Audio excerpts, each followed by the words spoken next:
Again. You want to lose again? Shut up. One, two. Cheese on 3.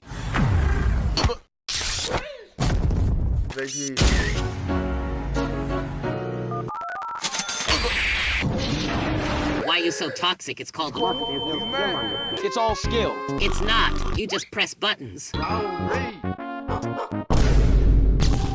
Amen. Right, down, left. Lucky. Was lost. You want these hands, huh? Crusty ass hands. Bro, fight me. Let me tell you something. Up, right, left. Hush, hush. And I didn't want to write a song.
Gotta look both ways.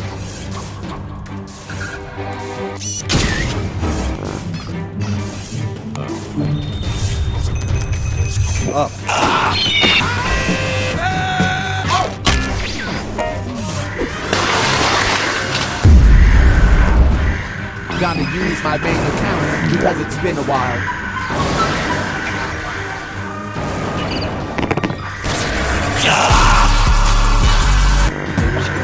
Just give it a double. Say cheese.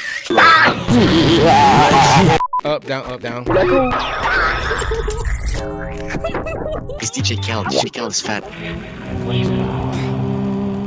down left. GG, bro. Life will have roadblocks. Don't let that stop you. We gonna keep going. Hey, yo, honestly, bro, I know you're a good kid, bro. Or a good man. Because I think you're... Man, shut the f***. But I'm dead anyway. Check your Twitter page.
Three versus three.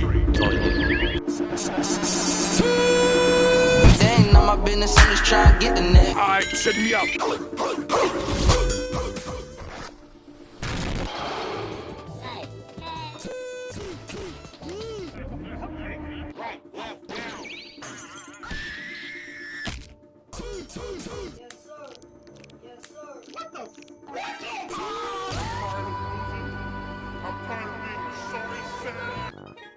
Let's beat his ass. Everybody put their fists out. Beat his ass. Ha! My boy!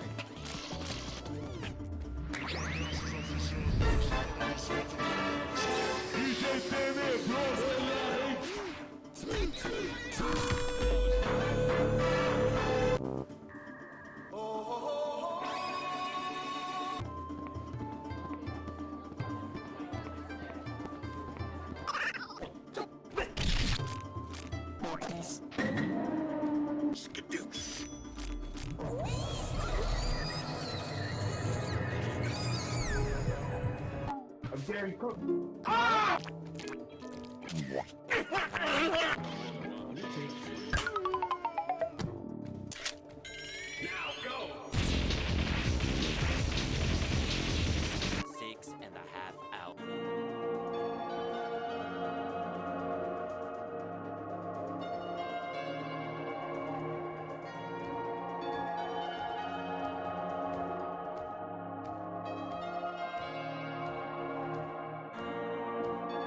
Bro is not winning this. Safe.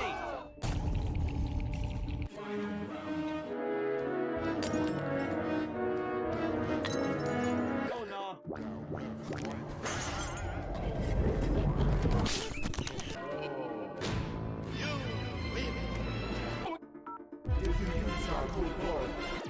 No. Okay, I did it. Now it's your turn. Use code court, please.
What's the goal of this game? クライム級は相談でいいづらだ。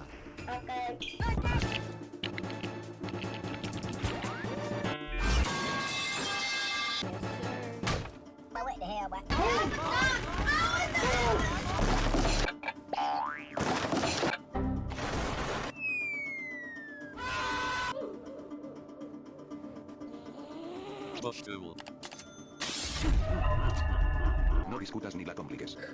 I'm looking for a yellow phone, long hair, in my car.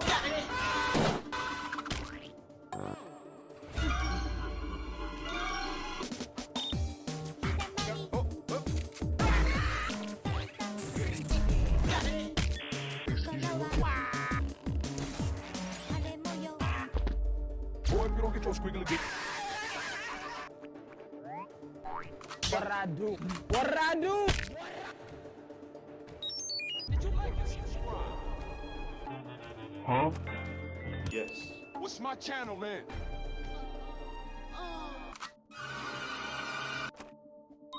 A few inches later.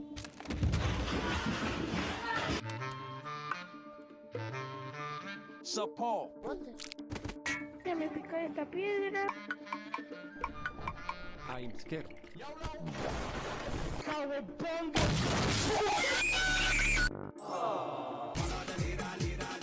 We are doing it. Yes, sir. Yes, sir. When you are the end.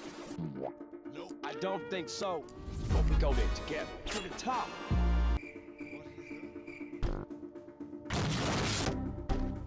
Toma, toma. ¡Ah! Many months later.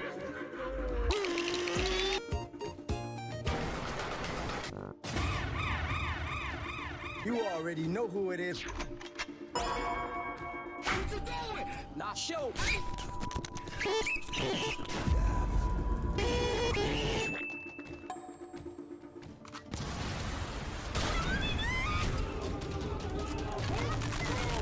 Vale, me estoy quemando, me estoy quemando. I'm stupid. Toma agua, toma, toma. ¡Ah! ¡Ah! Help me! Help!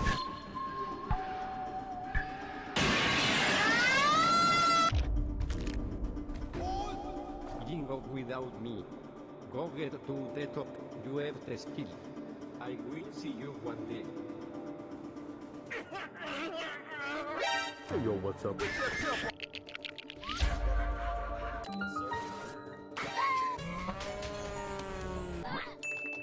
I made it, Paul. Why you attacking us, Nacho? You don't got anything else to do, Nacho. Look at yourself in the mirror, you dip. I just finished this game. You are a little baby about me. You say to me, you little...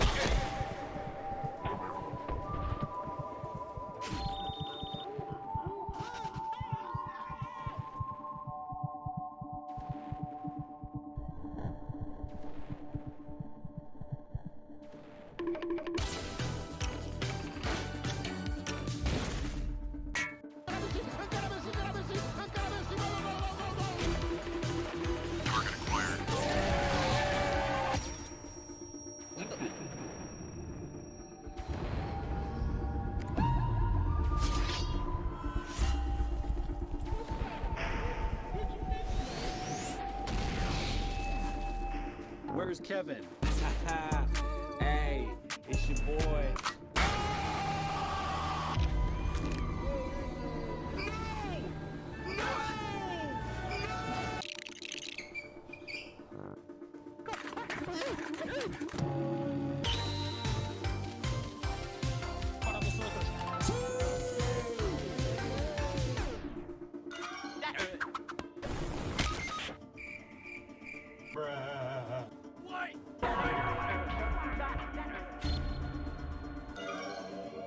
Sorry.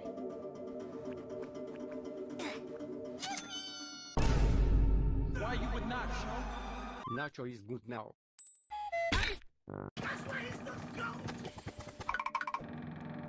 Ladies and gentlemen, here. Thanks, guys.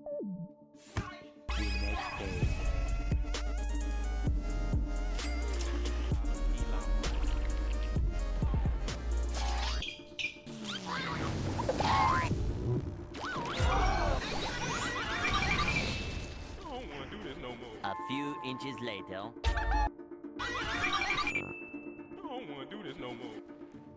A few inches later.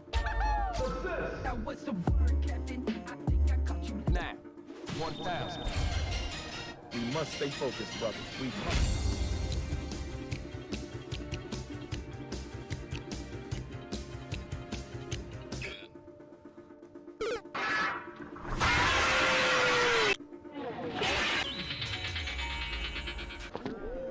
I'll wait for you guys. 3 weeks later.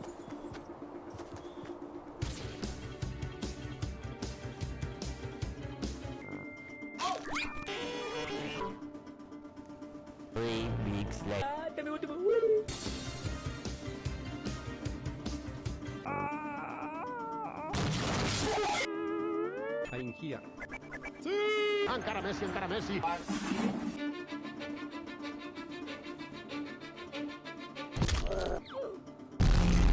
Stay free.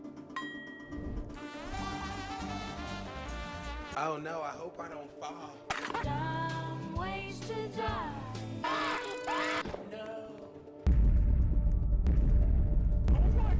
Tough time never lasts. Tough people last. Flashback. Who gon' stop me? You cheated. Let's celebrate your new milestone. Okay, we dance for 1 second. To the top.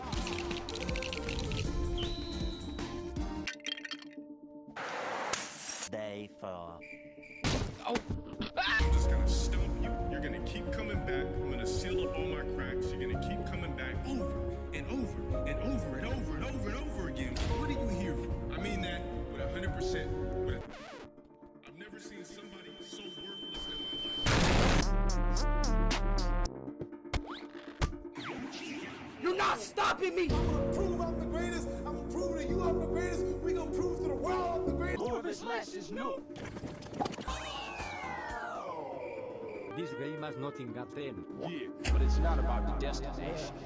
It's about the friends you make along the way.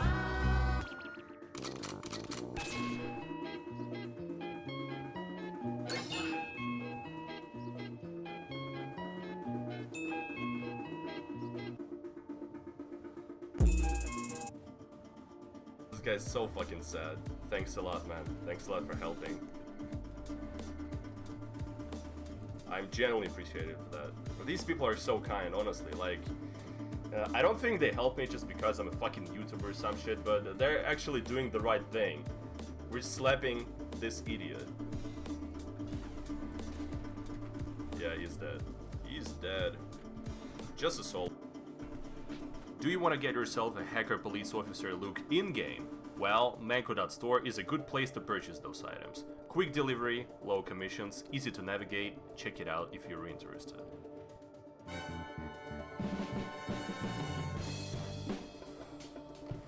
Good day everybody, it is your favorite servant of the law, Officer Vorovsky, and welcome to a new episode of Hacker Police. Yeah, we did not make it wait that long with this one, unfortunately, because we got lucky. But I've recorded some evidence against the hacker absolutely randomly while he was working on a different video again. And when I checked the recordings... Oh man.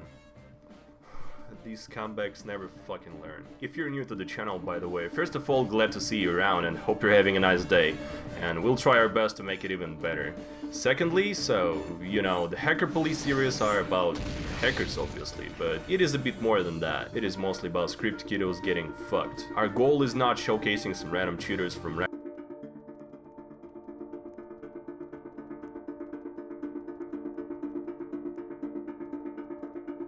By the way, that is a really, really nice sentry position over there. If we manage to get a backstab and jump off that sentry, it can definitely work out. Okay. This might be it. No, please, let me just go.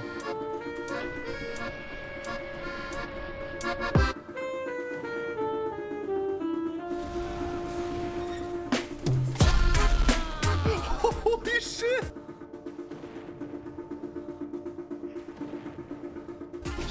I saw it. You have no idea how long it took me to fucking do this finally. This is the best spy backstab that I've ever done.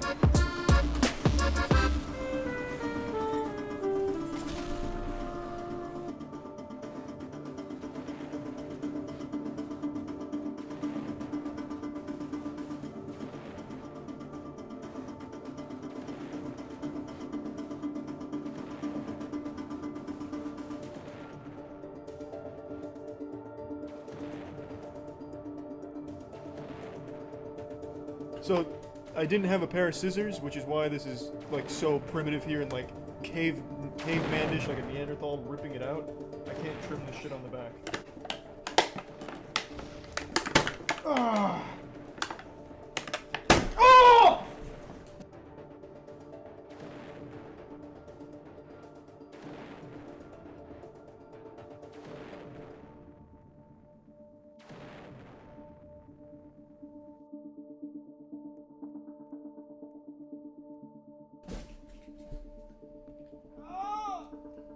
Alright.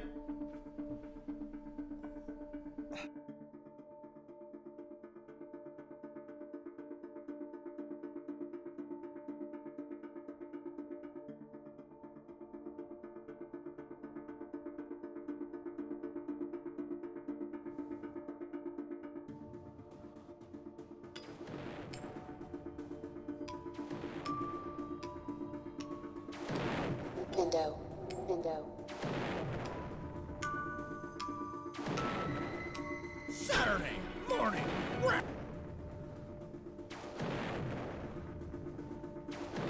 Abandoned by Disney is a story that has always haunted me. I was exposed to it at an extremely young age back when internet horror was becoming a more popular genre, and being a child that grew up with a strong love for Mickey Mouse and any media associated with him, it was essentially a recipe for disaster. I distinctly remember the week after I learned about that original story. I couldn't look at anything that had the character's face on it because I was just reminded of those visceral descriptions of gore and surreal horror. But oddly enough, despite the fact that it scared me so badly, I kept finding myself drawn back to it. Call it morbid curiosity or the early stages of what would be my horror obsession I have nowadays, but whatever it was, I couldn't get this story off my mind. I would listen to different narrations of it, explore fan art and other fan works like the Treasure Island series, and every time they would terrify me, but I always found myself going back for more. And that leads me to this video. To this day, I find myself drawn to this story, to the twisted version of an old beloved character that it created, to the commentary on Disney as a whole and the corruption scene behind closed doors. As an adult, I find myself even more fascinated by this story because now I can understand all the elements at play that make it one of, if not the scariest creepypasta I have ever read. It is a genuinely well-crafted experience that achieves what it sets out to do perfectly, and I'd like to show you why. In this video, I want to explore this classic story, analyzing the tactics it uses to scare the reader and discussing how it uses them very effectively. And I feel to best explain this, we should use the story's most iconic scene as our prime example. That scene being the moment where our protagonist comes face to face with an inverted Mickey Mouse costume. Now, before I can explore this scene in length, I feel like I should very briefly provide some context as to the events leading to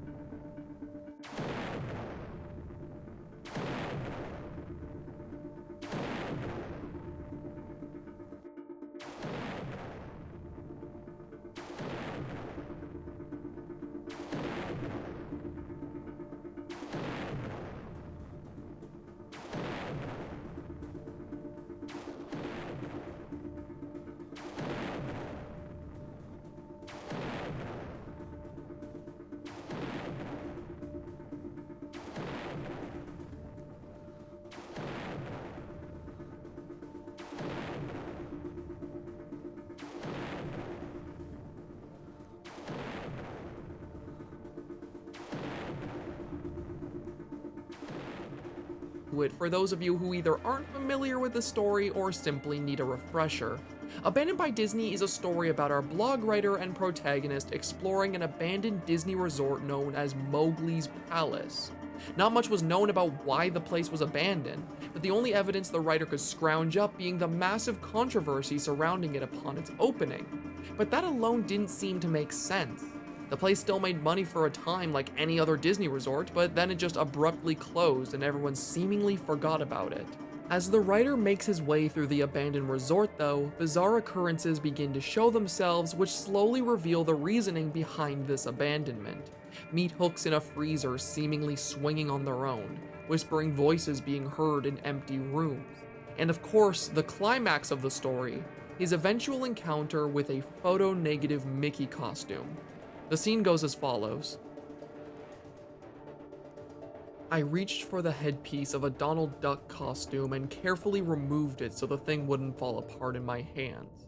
As I looked into the face of the wide-eyed, moldering head, a loud clattering sound made me jump with fright. I looked down at my feet and there between my shoes was a human skull. It had fallen out of the mascot head and shattered into pieces at my feet. Only the empty face and lower jaw remained staring up at me. I dropped the duck head immediately, as you'd expect, and moved for the door. As I stood in the doorway, I looked back to the skull on the floor. I had to take a picture of it, you know? I had to, for any number of reasons that may seem silly, but only if you don't think it through. I'd need proof of what happened, especially if Disney was going to somehow make this go away. I had no doubt in my mind right from the start that even if it was just gross negligence, Disney was responsible for this. That's when Mickey, the photo negative opposite Mickey in the middle of the floor, started to get up. First sitting up, then climbing to its feet, the Mickey Mouse costume, or whoever was inside of it, stood there at the center of the room, its fake face just staring directly at me as I mumbled no over and over and over. With shaking hands, a violently thrashing heart, and legs that had once again turned to jelly, I managed to lift the camera and aim it at the opposite creature now quietly sizing me up. The digital camera screen displayed only dead pixels in the shape of the thing. It was a perfect silhouette of the Mickey costume. As the camera moved in my unsteady hands, the dead pixels spread, marring the screen wherever Mickey's outline moved to. Then the camera died, went blank and quiet and broken. I raised my eyes once again to the Mickey Mouse costume. It said in a hushed, perverted, but perfectly executed Mickey Mouse voice. Wanna see my head come off? It started to pull at its own head, working its clumsy, glove-clad fingers around its neck with clawing, impatient movements similar to a wounded animal trying to pull himself free from a predator's jaws. As it worked its digits around its neck, so much blood, so much thick, chunky, yellow blood. I turned away as I heard a sickening tearing of cloth and flesh. Only cared about getting away. Above the doorway out of this room, I saw the final message clawed into the metal with bone or fingernails. Abandoned by God.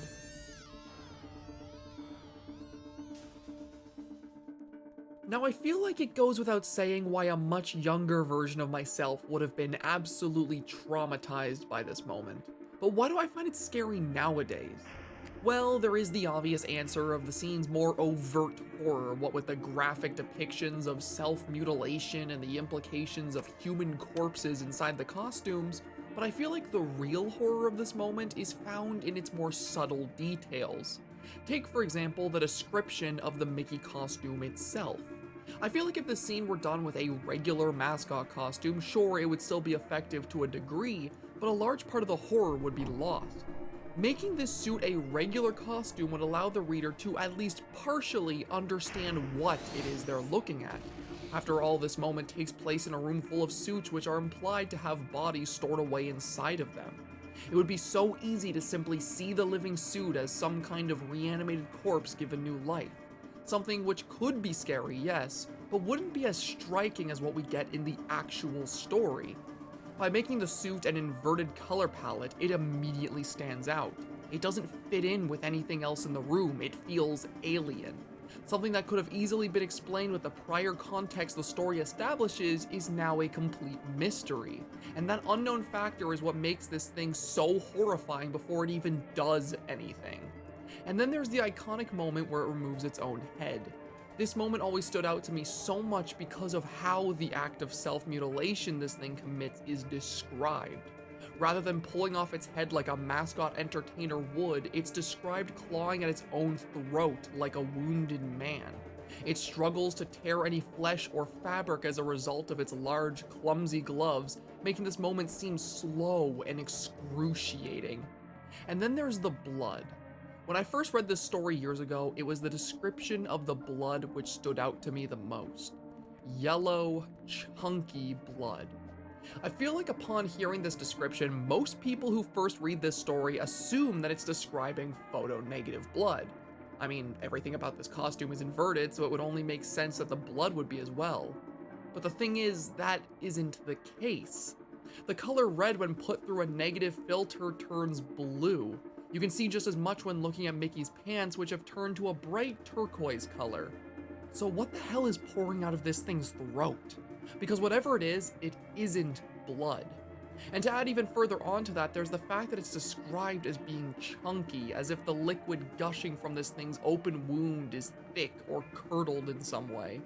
Everything about this moment and this costume feels so viscerally wrong. The way it looks, the way it behaves, the environment it finds itself in. All of it feels so familiar, and yet the differences at play make it go from something innocent and comforting like the brand it represents, to something so extremely haunting. And then there's that last message right at the end which acts as the cherry on top to this moment. Abandoned by God. This line in particular stuck with me for so long, perfectly encapsulating just how wrong everything about it feels. And that perfectly summarizes why I feel Abandoned by Disney is one of, if not the scariest creepypasta ever made. The entire story is veiled in mystery, using real and recognizable characters and events to establish itself and twisting them to the point that they're nearly unrecognizable.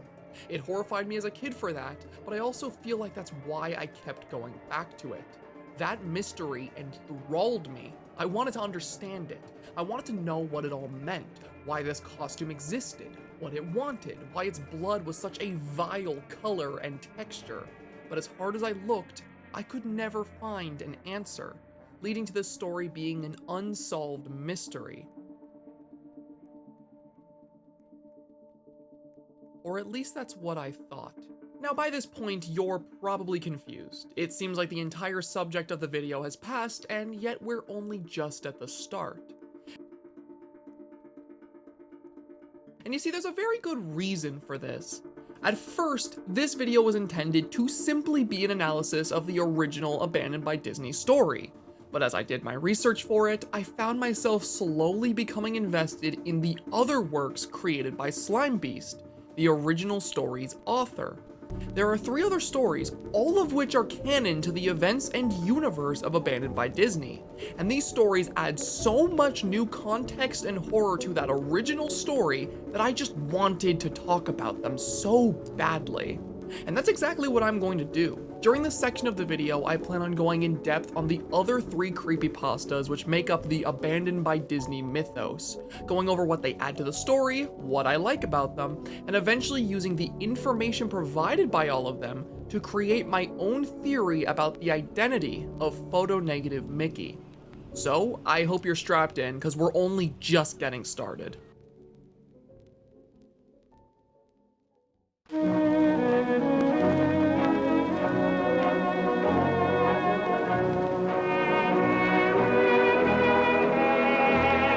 The first of these additional stories I want to talk about is A Few Suggestions. I bring this one up first because unlike the other 2 that follow it, this story is actually a prequel to the original Abandoned by Disney, which gives us a glimpse at what Mowgli's palace was like before its abandonment. And I must say that other than the original story it was based on, this particular creepypasta is easily my favorite, both for what it establishes, as well as how insanely creative it is. A Few Suggestions isn't structured like your typical creepypasta story. Rather than being a third-person account of some horrific event or a blog post, this story takes the form of a suggestion board that existed when Mowgli's palace was still active. We are essentially reading over all of the staff's different suggestion cards for the resort, getting small glimpses into the inner workings of the attraction, while also piecing together multiple ongoing narratives. Throughout the story, we jump perspective a lot. There are a few cards which are completely one-off, but for the most part, we actually see several staff members time and time again updating the reader about whatever issues they're dealing with at the resort. There are some more tame suggestion cards that are ongoing like you would expect, a staff member complaining about the vending machines, someone being bothered by the music at one of the attractions, someone complaining about vandalism and the park's need for better security measures. However, as the story goes, we begin seeing cards from staff members who are experiencing a bit more of a twisted narrative. The first of these more notable cards comes from someone who is extremely upset over a man named Frank who keeps cheating at solitaire. At first this just seems like some kind of joke card, until later on where he starts going into detail about how he intends on murdering Frank by drowning him in one of the resort's toilets. The second, and even more off-putting of these notable cards, is a staff member who keeps complaining about faceless children being admitted into the resort. As his story goes on, he complains about the fact that he has to kill them, with the other children becoming angrier and harder to control when he does so. And just when you thought those two were as strange as the story would get, we start seeing suggestion cards being written by a mysterious staff member whose dialogue goes as follows. Costumes sticking to the sores. It's too hard to write with these gloves on. I'm a mouse. I keep sinking into the floor. Or maybe it's just that I feel like it. I can't get my head off. I can't get my head off. I can't get my head off. I can't get my head off. I can't get my head off. Ignore last card. It was my real head. I forgot. The costume is sticking to my sores. And there are more sores. All I am is sores. The costume is breathing. And if I don't match its movements, I can't get any air. Please. Help. Costumes are heavy with people inside. And there's no hook left for me.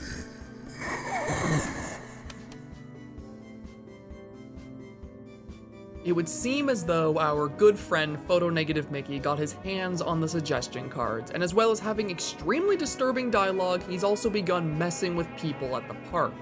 We see multiple employees complaining about suggestion cards being stolen only to turn up with nonsense being written on all of them. The person complaining about the music brings up how it's begun distorting and playing backwards. And at the very end of the story, we see the staff member who is complaining about security bring up how there appears to be more mascots at the park than they have on their payroll. At some point, this inverted mascot just appeared at the park and began causing disturbances, until eventually we reach its final line of dialogue, which reveals that it has begun murdering other entertainers and hanging their corpses in the mascot's only room. I love this story both for the way it conveys its horror as well as it giving us some legitimate context as to the events which transpired before the park's abandonment. Reading the messages from Photo Negative Mickey, seeing how a staff member suffered as they slowly became one with a costume they can't escape from is a genuinely terrifying image. And some of the more specific lines in that sequence really stuck with me for a while, like the story going into detail about how the supposed entertainer trapped in the costume had to sync their breathing with it to avoid being completely suffocated. It makes this thing's very existence seem miserable, adding further to the moment in the original story where it commits a violent act of self-mutilation. There is now proper characterization at play with this monster, and rather than detracting from the mystery of that original story, it instead adds on to it, making Photo Negative Mickey feel more out of place than it ever was before based purely on its behavior and very existence. This story shows when it showed up and gave us little tidbits about what it's going through, but it leaves so much unanswered still. We don't know where it came from, what it wants, why it begins killing its fellow staff. We're given a small piece of a much bigger puzzle here, and those other pieces can quickly be found when exploring the next two stories that make up the larger universe. So let's go take a look at those next.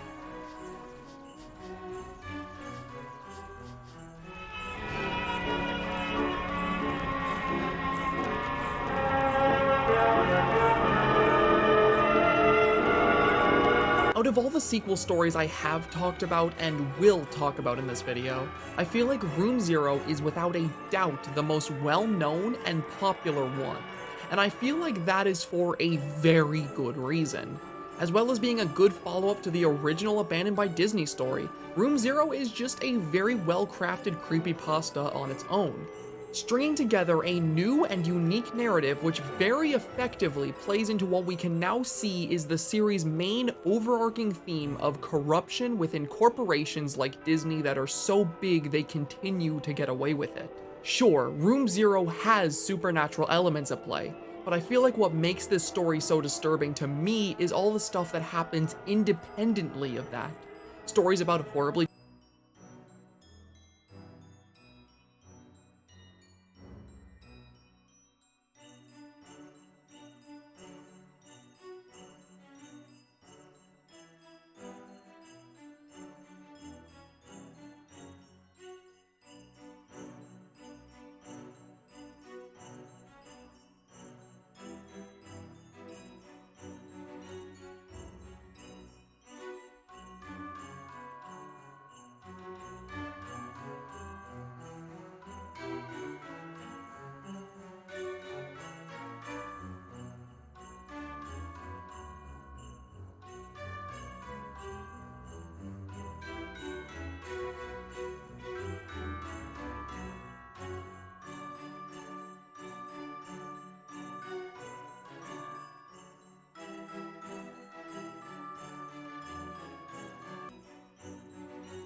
You cannot conceive of the power I yield.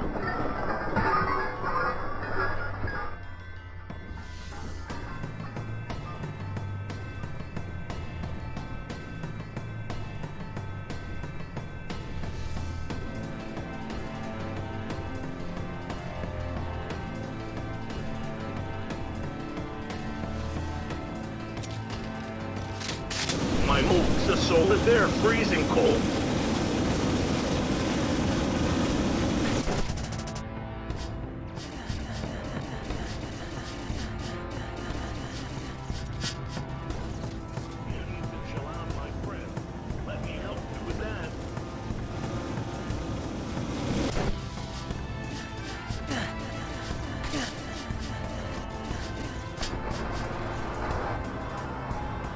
This move is so not unique that it presents only a big state.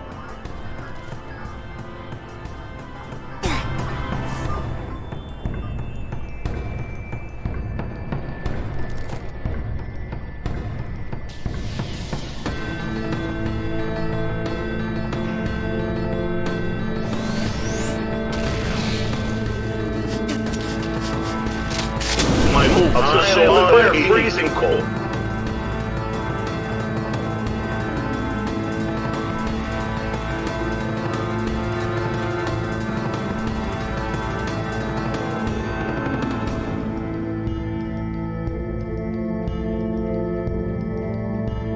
I just didn't expect to see me again.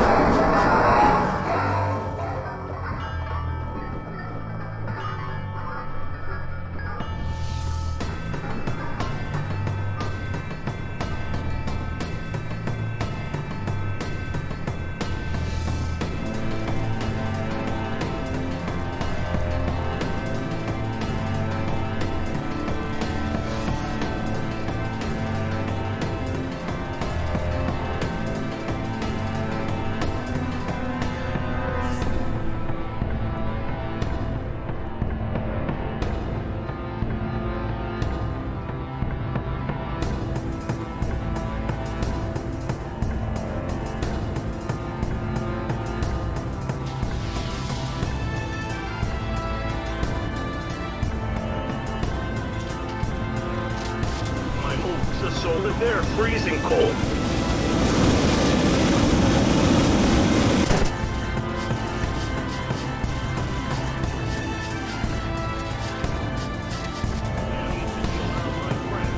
Let me help you with that.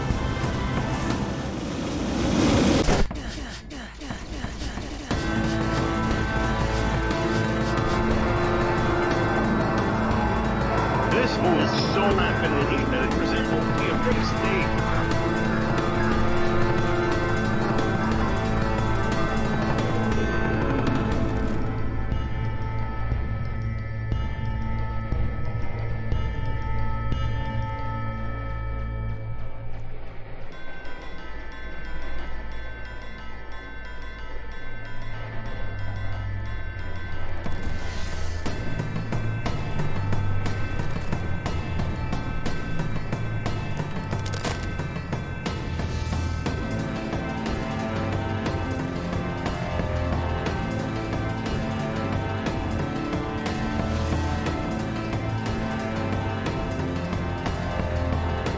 Stuffed in your face as usual. I gotta have a good meal. You need to chill out, my friend. Let me help you with that.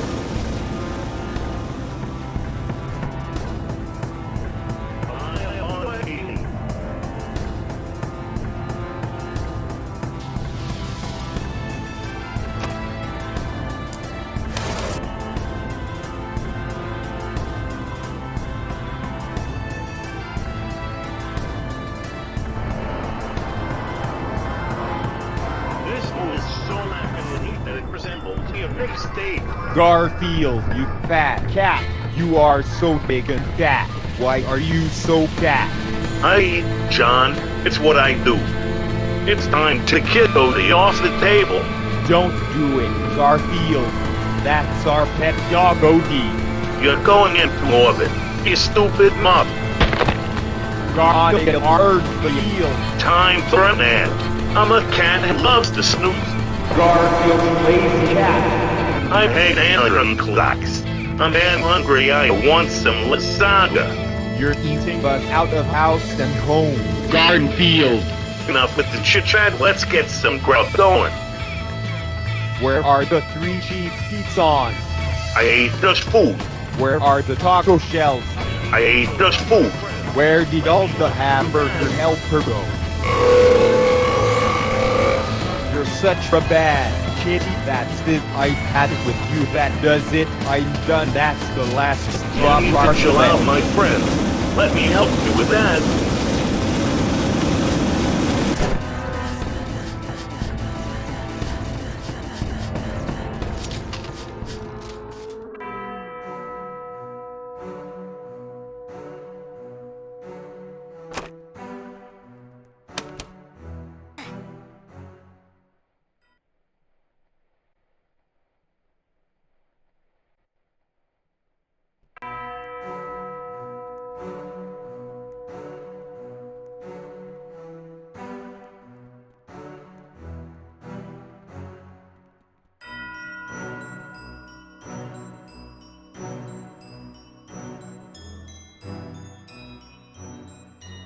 treated workers living through traumatic situations because it was their job.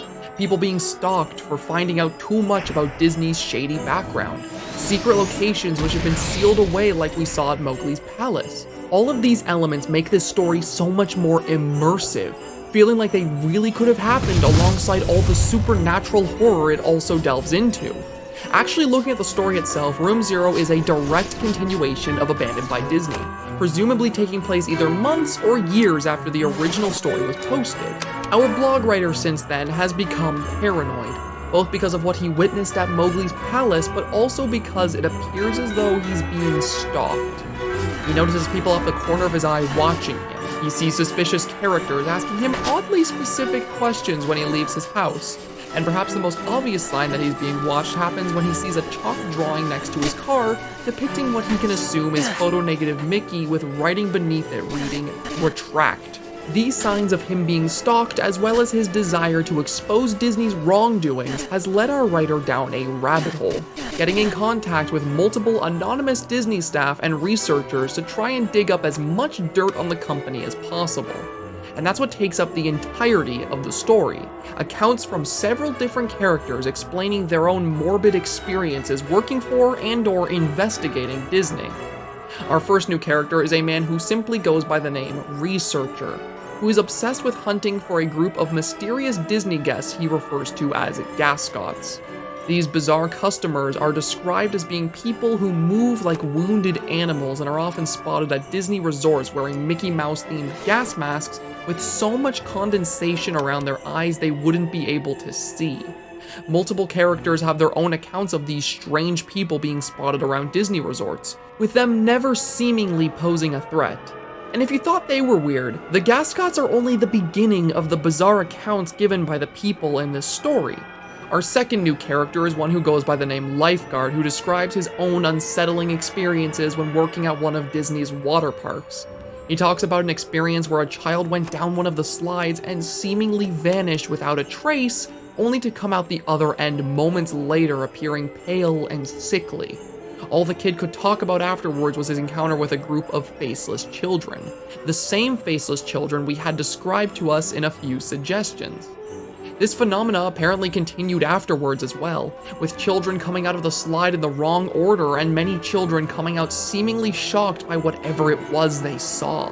When the writer asked for Lifeguard to give more details, he refused, leaving it a complete mystery. The next and most disturbing of these accounts to me comes from a mascot performer who goes by the name Snow White. She describes not a supernatural experience at one of the parks, but rather a mandate that all mascot entertainers had to follow. That being a rule regarding any of the mascots dying while in costume.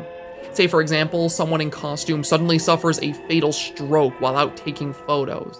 Disney would force another entertainer to go where it happened and sit there with the body, continuing to take photos until someone arrived to dispose of it. This particular part of the story got to me a lot, because it was the only account that wasn't based on anything supernatural, but rather a legitimately traumatizing experience brought about for the sake of not ruining the magic of Disney World. Just imagine being in the position of both parties involved here, either being an entertainer forced to sit next to a corpse of a colleague while trying to keep your composure, or being a customer seemingly taking a photo with Mickey Mouse only to find out later it was a dead body. Regardless of whose perspective you have in this part of the story, it is bone-chilling, and I absolutely adore this moment for that exact reason.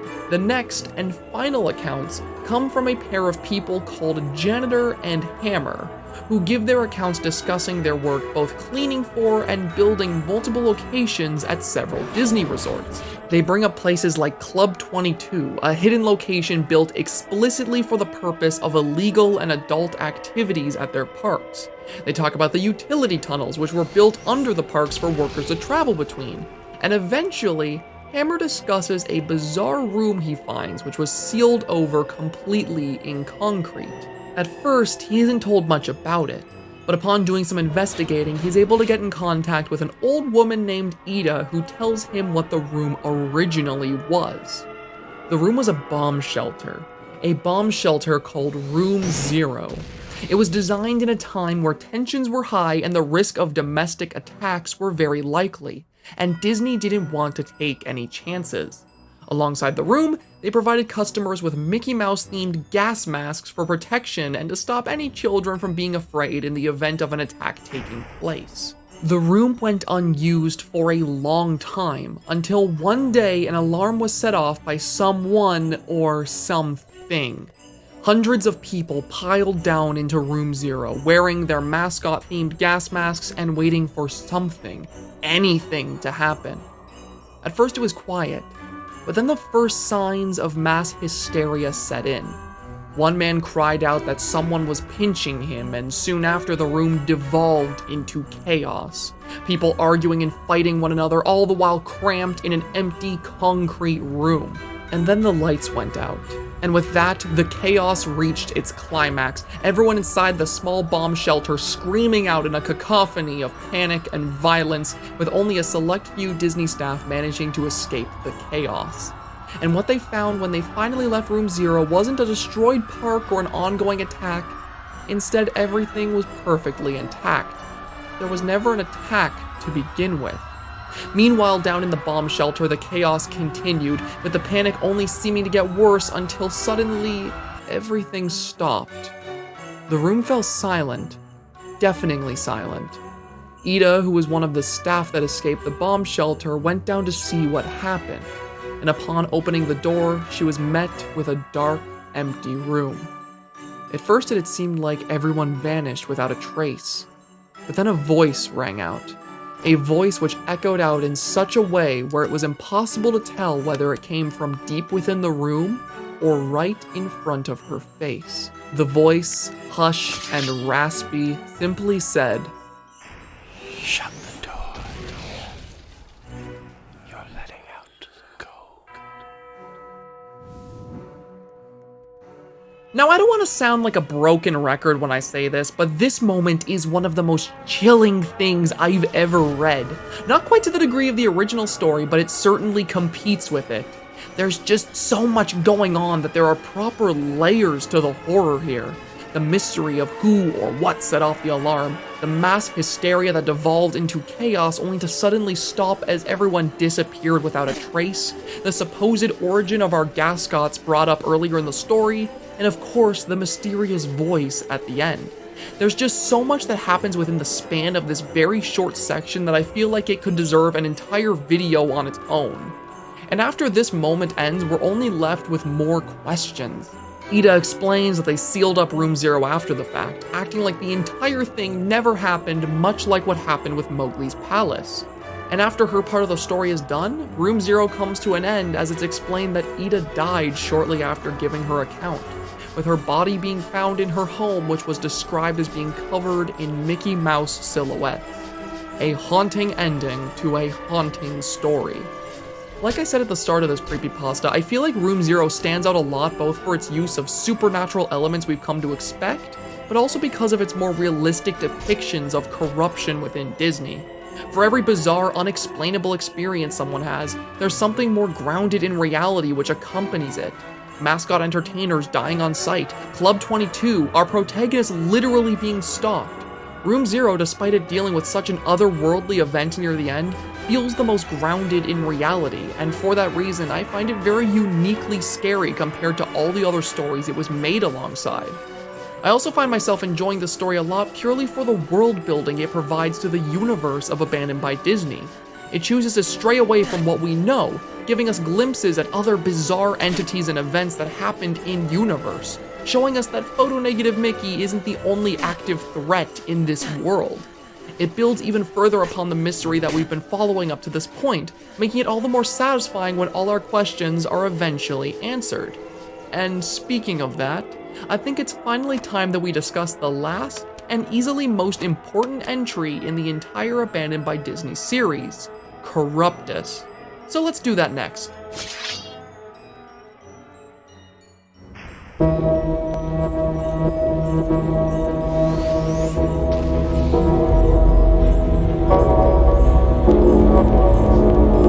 And so we arrive at the final final story in this surprisingly lengthy series of creepypastas, Corruptus. As I said before, this is without a doubt the most important story we'll be talking about today. While the others exist to build up the world of Abandoned by Disney and establish its main overarching themes and mystery, Corruptus exists to finally give us the answers that we've been seeking since the start. And this much is apparent from the very first sentence we read in the story. If you really believe in something, it can be yours. A statement which at first seems like a small motivational quote that you will soon realize symbolizes the entirety of Abandoned by Disney once we finish this final entry. Corruptus begins in a similar manner to that of Room Zero, with our blog writer giving us another update as to what has happened to him since his previous post. Since that previous story had gone up, his stalking situation had only gotten worse. Groups of bizarre characters in suits had begun following him, writing down notes on clipboards that were nothing but nonsense. He believes these people to have been sent after him for the purpose of spiking his paranoia, hopefully scaring him enough to finally drop his investigation and leave everything from the previous stories behind. Of course, he doesn't fall for this trap, continuing his research and trying to get into contact with whoever he could to expose more of Disney's wrongdoings. And it's during this research that he uncovered an email that led to the creation of the blog post this story is centered around. An email simply titled Corruptus. Now, when this email was first uncovered, whoever wrote it swiftly tried to take it back, with both it and our author's account being deleted. But he was able to open it moments before that happened and managed to download a file that was attached to it. A file which contained a text document that seemingly explains what a Corruptus is. At first, the story leaves it very vague, with us being given a list of different characters we've seen throughout the stories, now each being labeled as a Corruptus.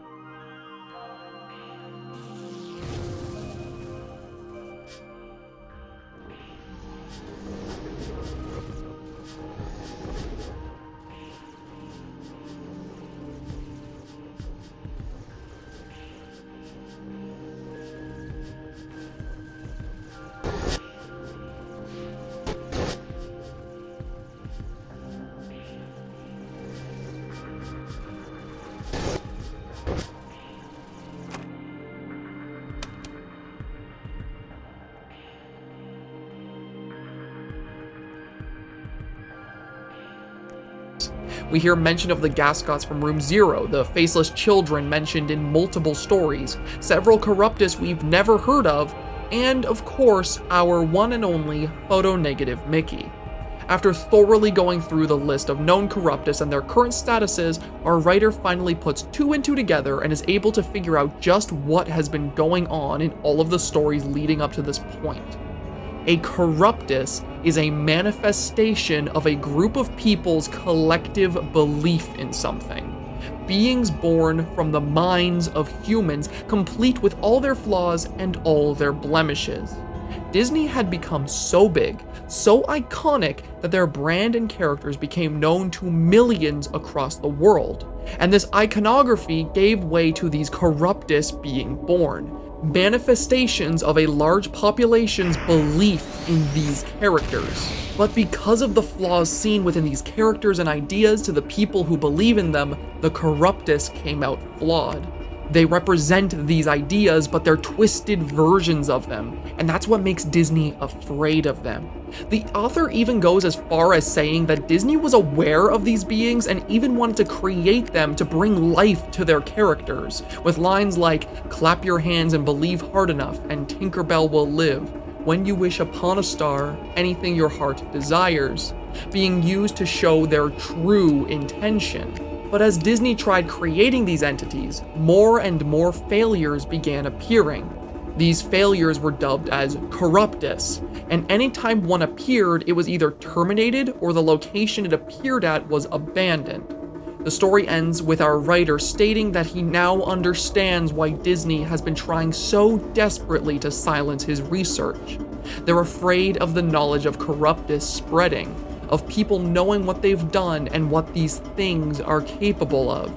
And with that, the story of Abandoned by Disney truly comes to a close, with the future of our writer being left ambiguous and the knowledge he's gained now being left for all to see and learn. As I said before, this story tells us everything we need to know to understand the many supernatural occurrences within these stories, as well as the identity of many of its monsters. Each of the Corruptus that we see in these stories now has some kind of traceable origin to them, which is reflected by the stories themselves. The mass hysteria seen in Room Zero happens as a result of the collective dread over an attack which never happens. The Gascots appear as a result of the Room Zero incident, with them sprouting up more and more as people begin looking for them due to the now collective belief that they do in fact exist. And of course, this explanation also tells us the origin of our photo-negative Mickey, being a Corruptus which appeared at Mowgli's palace. Now with all that in mind, you must be wondering what there is to theorize about. Corruptus gave us a pretty straightforward answer as to the origins and identities of these creatures, so there wouldn't really be much to try and theorize about in regards to photo-negative Mickey, right? Well, here's where that comes into play. Corruptus explains what these creatures are and gives us an idea of why they appear, but the nature of photo-negative Mickey and what it represents is still partially left up to the reader to decide. We know that he is a Corruptus, but what he is supposed to be a Corruptus of is partially left up in the air. And that is what I intend on discussing in this final section of the video. Now that we've gone over all the stories within the Abandoned by Disney universe, I'd like to now take a look at all the information they provided us and use it to create a theory as to what photo-negative Mickey is supposed to be.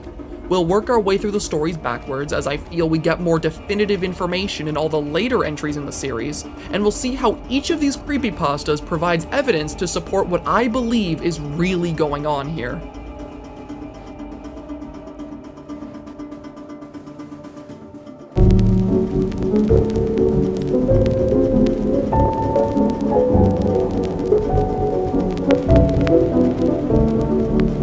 So what is my theory?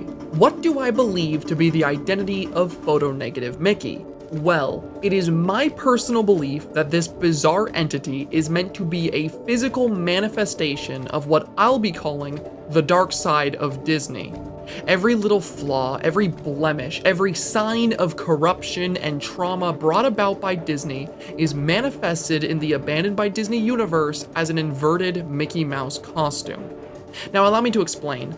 Looking closer at Corruptus as a story, we can immediately see signs of this being the case with the very few pieces of dialogue our author has regarding Mowgli's palace and the photo-negative Mickey costume. When he begins theorizing about how multiple Corruptus came to be, in regards to this character, he states, "Did everyone in Emerald Isle harbor such a negative impression of Mowgli's palace?" And as well as this, later on, he further elaborates, saying, "How many children have been disappointed, confused, or scarred for life when they saw Mickey without his head?" Both of these excerpts are stated as his way of rationalizing what it was he saw when he went to Mowgli's palace, and right away they both give us a lot of info which immediately supports my theory. When we originally heard about Mowgli's palace at the beginning of the original story, we were told a lot about the sheer amount of controversy which surrounded the resort. It was hated both for its racist depictions of Native Americans at the time, as well as the amount of people who were evicted and had their homes razed to make the park. It would only make sense that this would create a large enough amount of hatred within the population of that area, which would lead to the creation of one such Corruptus. And then there's that other line discussing the idea of the trauma a young child would experience upon watching a beloved cartoon character's head come off only to reveal it was an actor underneath. When reading the original story, the moment where photo-negative Mickey pulls off his head always felt jarring due to the nature of what he was doing. It was seen as a violent act of self-mutilation that didn't have much meaning behind it. But now that we have the context provided by Corruptus, this moment is given a whole new meaning. We're not witnessing a horror sequence put together purely to shock the reader. We're seeing a twisted interpretation of the trauma a child experiences on the off chance that a mascot's head falls off, ruining the magic of Disney World for them. One could even say that the brutality of the scene itself is meant to show what that kind of situation feels like in the mind of a child who doesn't know any better, seeing the head of a very real cartoon character get torn off rather than it simply being a costume losing its mask. Now, these two pieces of evidence are probably the most obvious tidbits that support my theory out of everything I'll be discussing here. It feels like they were deliberately chosen to put the idea of what I'm saying into the reader's mind, with everything else in the stories prior being left up to interpretation. And speaking of prior stories, moving along to Room Zero, there isn't as much in it that feels as direct as Corruptus was, but I definitely feel like there are a few moments here which contribute to my theory. For the most part, Room Zero is very disconnected from the events that happened at Mowgli's palace, with it having a stronger focus on Disney's corruption as a whole, as well as the other Corruptus that appear in the series. However, I do feel like there is one specific portion of this story which almost perfectly parallels things we've seen both from Abandoned by Disney, as well as a few suggestions. And that is the moment where we have it described to us what mascot entertainers are forced to do in the event that someone dies in costume. This moment stood out to me a lot, because it was one of the only moments in the entire story where we plainly saw Disney's corruption and poor treatment of its staff shown to us with nothing supernatural involved. And when we look at this moment closer, we start to see a lot of similarities to both it and what we see from photo-negative Mickey's behavior. In Room Zero, it is explicitly stated that if someone had experienced a fatal stroke or a heart attack, any actors who were present when this happened were forced to sit alongside the body, taking photos with it and acting like everything is okay. Now compare that to what we see photo-negative Mickey doing in a few suggestions. At the end of the story, we see it explicitly state through one of these suggestion cards, "Costumes are heavy with people inside, and there's no hook left for me." Which implies that it had begun killing entertainers while they were still in costume, hanging their corpses on hooks. I feel this set of events in parallel with Room Zero can very well be seen as a reflection of the kind of trauma an actor would experience being in that kind of situation. And even if they haven't gone through it themselves, the fear that they may have to at some point. After all, Corruptus states that elements of this thing's behavior did come from trauma related to Disney. Children seeing Mickey's head come off, people losing their homes. These are elements which we know for a fact are reflected by photo-negative Mickey's behavior. So it is very possible that the similarities between its behavior in a few suggestions and Room Zero's mascot mandates are not a coincidence.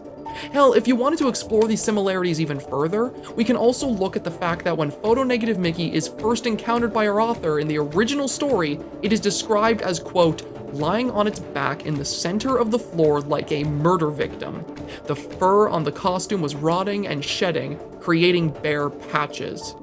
Anytime photo-negative Mickey is described in its original encounter, the author always made a point of making it sound like a reanimated corpse, even further adding on to the idea that it is meant to be a reflection of many mascot entertainers' trauma when they are either told about or are forced to act upon the inhumane mandates that are forced upon them. And we can see even more ideas like this at play when we look at a few suggestions. Now with this story, I imagine you must be confused. Earlier on in the video, I talk about photo-negative Mickey's role in the story as being a mascot entertainer who gets trapped in his own costume. And while I feel like this is what many people assume is going on when they initially read this story, the context given by Corruptus and my theory completely changed the way we view it. Photo-negative Mickey isn't an entertainer who was driven mad when it was trapped inside of its own costume. It is a living suit that believes itself to be human, or at least it did for a time. That is why it's shown desperately trying to escape its own costume only to have it sticking to its skin. That's why when it tries to remove its own head at first, it comes to the realization that it was never trying to remove a mask, but rather its own real head. And that is why at the end of the story, we hear one of the staff members say, "As far as I can tell, there are more mascots on the grounds than we have on payroll. Security says it doesn't make sense, but I think we have one extra." As we read in a few suggestions, we are quite literally seeing this new Corruptus being born and coming to grips with the fact that it is not human. It tries to escape its own skin at first, but realizes that it can't. And once it realizes this, realizes that it is just a costume, it begins killing other staff members and hanging them up because it starts viewing its fellow mascots like itself. And as well as this, there's also something else this story explains, but not in the way that I've seen many people say it does. That being the yellow blood. See, earlier in the story, there is a suggestion card from one of Mowgli's palace's employees which says, please give the mascots more break time or allow them to take short breathers during work hours. Sweat and body odor are one thing, but now we keep getting the same suit full of vomit. A lot of people point to this line of dialogue as being the explanation for what the yellow blood is, stating that the costume is photonegative Mickey and the vomit is what the blood actually is. And while I do feel this moment is supposed to give us an idea of what the yellow blood is, I don't think it's as literal as many people have been led to believe. If this suit actually were photonegative Mickey, not only would that not make sense since we know later on in the story that the suit is either alive or it's stuck to its wearer, but I feel like the person who wrote that suggestion card would take note of the fact that the suit is the wrong colors. What feels more likely to me is that the yellow blood isn't actually the vomit from that suit, but is instead a reflection of the staff's experience being forced to deal with such harsh working conditions. If it's such a recurring event that the staff are given such little break time that someone has been actively throwing up inside their costume, I feel like that alone would be both a horrible experience for the person experiencing it, as well as the person who is forced to clean it at the end of every shift. Considering this happened at Mowgli's palace and this card was written before we see photonegative Mickey appear, it could very well be possible that the collective suffering brought about by such a vile experience could be reflected by the suit's blood sharing a similar appearance to puke. After all, the blood is described as having a gross yellow coloration and being chunky, something that much better fits the description of vomit rather than blood. And considering the fact that we see other elements of these entertainers' stress and trauma reflected by photonegative Mickey, makes it all the more likely that this is what the story is trying to tell us. And finally, moving on to the original story, we have more general elements of the series and photonegative Mickey as a character that I feel supports my theory to end things off. The first, and overall most obvious clue about this thing being a reflection of the dark side of Disney, is the actual design of the suit itself. Right from the get-go, our author makes a point of telling us that this suit looks wrong. Its entire color palette is completely inverted, making this thing look like it's meant to be the opposite of Mickey Mouse, the opposite of what Disney wants us to see this character as. And this extends to its mannerisms. Rather than being on a hook like the other suits, it lies on the ground like a corpse. Rather than removing its head like a mask, it claws at it as if the very fabric of its suit is flesh. Everything about this suit is purposely designed to feel wrong, like it is everything Mickey Mouse, and by extension Disney, shouldn't be. The second of these more general elements that I feel support my theory is simply seen from the overall theme of the story here and how this particular character reflects it. The entirety of these 4 creepypastas are all themed around the idea of corruption within massive corporations like Disney. Every single one of them has elements sprinkled in to allude to that. Mowgli's palace and his mistreatment of staff, as well as its racist depictions of native people, the entirety of Room Zero and all the stories from anonymous sources, Corruptus and Disney's obsession with creating a false god of their own characters. In all of these stories, this theme is present, and considering the fact that a lot of these elements are seen in photonegative Mickey, and the fact that it's the face of these stories, it would only make sense that it exists to represent Disney's corruption as a single character. And adding even further onto that, it would also explain that final line of dialogue which was read at the end of the original story, abandoned by God. In Corruptus, our protagonist explains that he feels God had abandoned humanity out of fear of them creating false gods through their collective worship. And right at the end of that first story, after meeting the character that I feel represents everything wrong with Disney, that single line appears which confirms our author's suspicions. Every detail at play in these stories points back to this single entity. This Corruptus, which exists purely as a stain on Disney's image, the culmination of all their corruption, all their flaws, every wrongdoing they've ever committed, and it wears the face of their most beloved character and mascot. That is my theory, and that is the end of this discussion about my favorite set of creepypastas ever made. If you agree with this theory, then that is wonderful, as putting it together was an insane amount of fun on my end. And if not, then that's even better. I've said in the past that I'm always one who loves discussion about media I enjoy, so if you disagree with me or have your own theory, please let me know in the comments so I can see some other unique perspectives about these stories. I love Abandoned by Disney to death, and being able to talk about it at such length, talking about its horror, its storytelling, and everything else surrounding it has been such a ridiculous amount of fun for me. So it may come as a big surprise to some of you that I, in fact, am a huge fan of zombies. I know that zombie media is something that many consider to be oversaturated nowadays, and I can't exactly disagree, but there's something so simple and enjoyable about it to me that I can't help but have a good time with it. Now, when I say zombie media, I'm sure that the majority of you who know what I typically talk about on this channel would assume that I'm referring to zombie games, which would be a fair assumption considering some of my favorite franchises, but contrary to what you may assume, zombie movies are what I love the most. Ever since I was a kid, I have been obsessed with watching whatever zombie films I could get my hands on. Most of my favorite franchises of all time are either completely about zombies or are zombie adjacent. I just can't get enough of them. And it was shortly after making these zombie Clyde sprites for my RE3 video that I started thinking about zombie films again, wondering if there was potential for me to talk about my love of them to you guys. And that's when I had the idea for today's video. I could go on for hours about zombie movies I love already, but what about the ones I've never seen before? The obscure movies, the ones that nobody really talks about.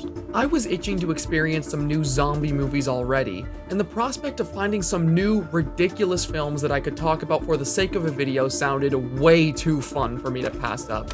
So that's what I did for today's video. I went hunting, searching wherever I could on the internet to find the most obscure, schlocky zombie movies I could find.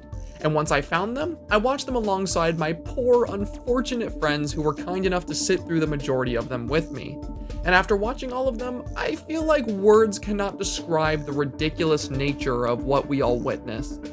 These movies ranged from odd in certain places to downright insanity. They were absurd.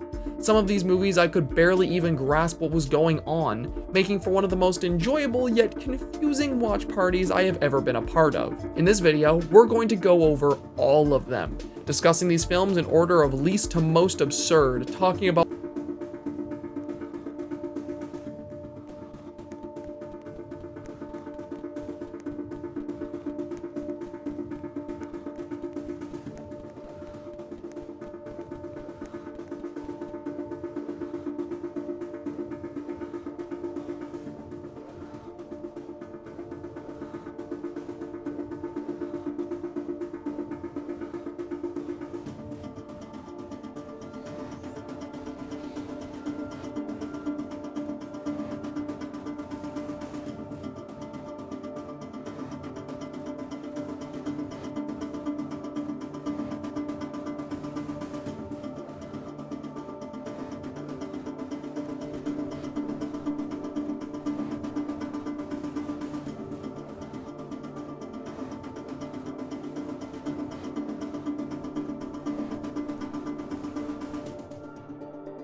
what they were all about, and giving my thoughts at the end about them. I hope you're ready for a wild time, because some of these movies are so insane it's hard to describe. So, without further ado, let's delve into it.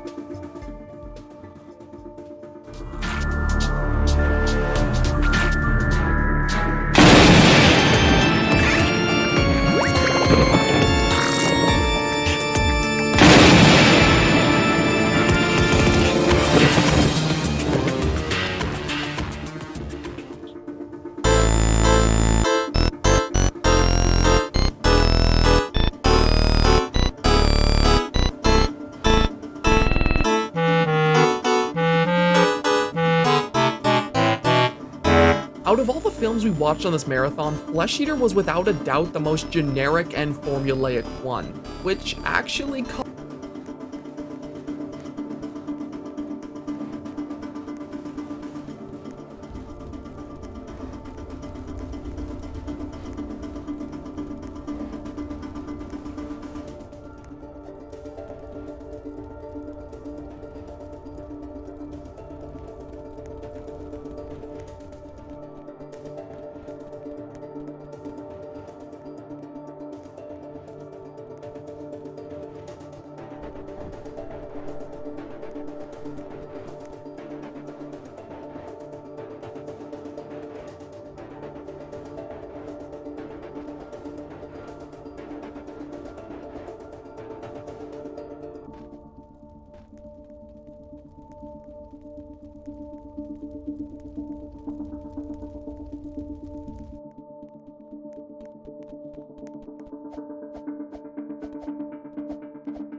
me by surprise.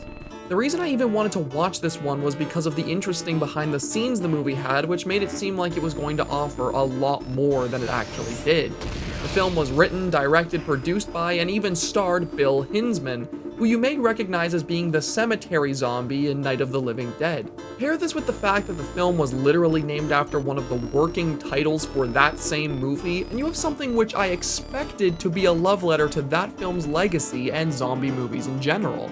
What we ended up getting instead, though, was something very basic and uninspired. It had its moments, which you'll definitely see once we get into it, but even compared to some of the other films we'll be talking about today, I was just left disappointed by this one. Not to say that this was necessarily a terrible movie, it just left a lot to be desired. Flesh Eater begins as we see a group of college students on a hayride, making their way towards the most barren forest I have ever seen for a camping trip. They get dropped off there, begin participating in all the activities that horny college students in an 80s horror film do, and while they're up to that, we cut to a farm worker who's seen pulling down a tree stump, uncovering the grave of the movie's titular villain, the Flesh Eater. Oh no, is this the burial ground of the Flesh Eater? Oh no! there's like a pentagram there. My property again. Goddamn college kids leaving the goddamn slabs of the devil. Where the fuck does this take place? The goddamn Minnesota is my guess. The goddamn slabs of the devil. What a line.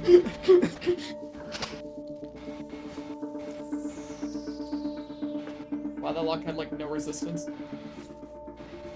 It's in the ground, it'll be fine. This dude's like the lock-picking lawyer. Oh, oh, that coffin. Oh, I thought the coffin was already empty. Ah! From here on, the movie goes exactly where you would expect, with different characters going off on their own to do whatever the hell, and eventually encountering zombies, being killed, rinse and repeat. This cycle goes on for a bit in the forest until eventually the group of college students who are still alive realize what's going on and make their way to a small cabin to hide away. They attempt to board themselves inside the cabin, grabbing onto whatever weapons they can find and hammering planks into the wall so incompetently that it made my poor friend Gaming Age absolutely livid. This is like that one scene from the Walking Dead game. That dude needs to learn how to fucking use a hammer. Holy shit. He did not need that many fucking taps to board up that door. What the? Oh my god. True, yeah, actually. My god, use the. Oh. AJ, okay, AJ, calm down. Not all of us are men from the South. We don't know these things. That dude's it. No, I'm sorry. It's come. It's okay. It's not that hard to use a hammer. Who the fuck cares, AJ? I bet even Zach could use a hammer better than that.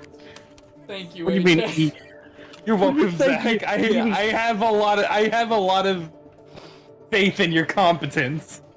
And I guess he was onto something with his complaints here, because only a few minutes later, the zombies just kinda open the door normally, despite the barricade being there. Like, normally in these movies, the zombies try to break through the open parts of the door or whatever, but this guy just casually opens it with, like, no resistance at all. Anyway, continuing forward, after the zombies very easily just waltz into this cabin, they proceed to kill literally everyone inside. There are no survivors from the original cast of characters we saw at the start of the movie, with the exception of this one couple who got locked outside amidst the chaos. And it was at this point that I had checked how much time we had left in the film, only to find out we still had over an hour left.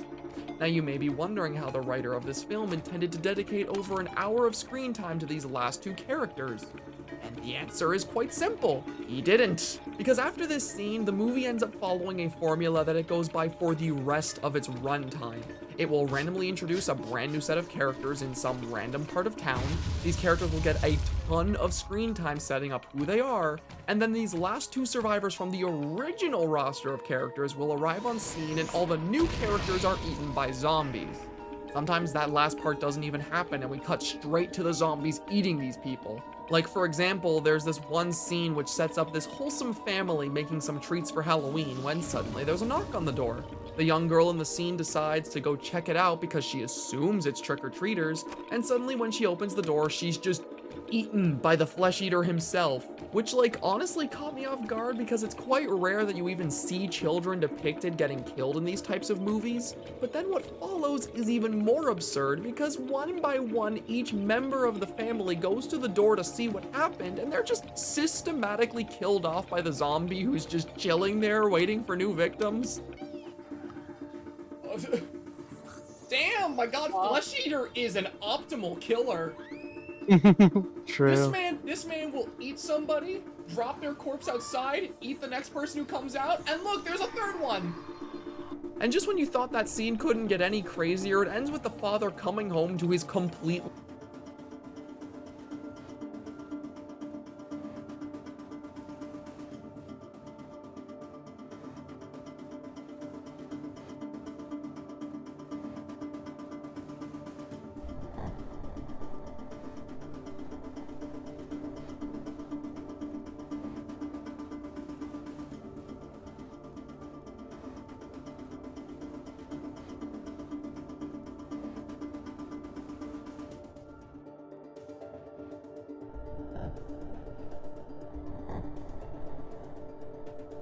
completely zombie-infected household and just immediately being eaten by everyone else who is also a zombie now.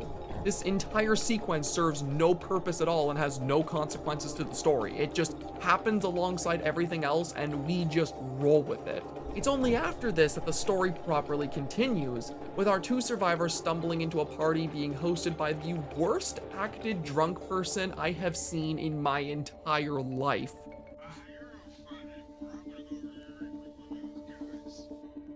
That man had never seen what a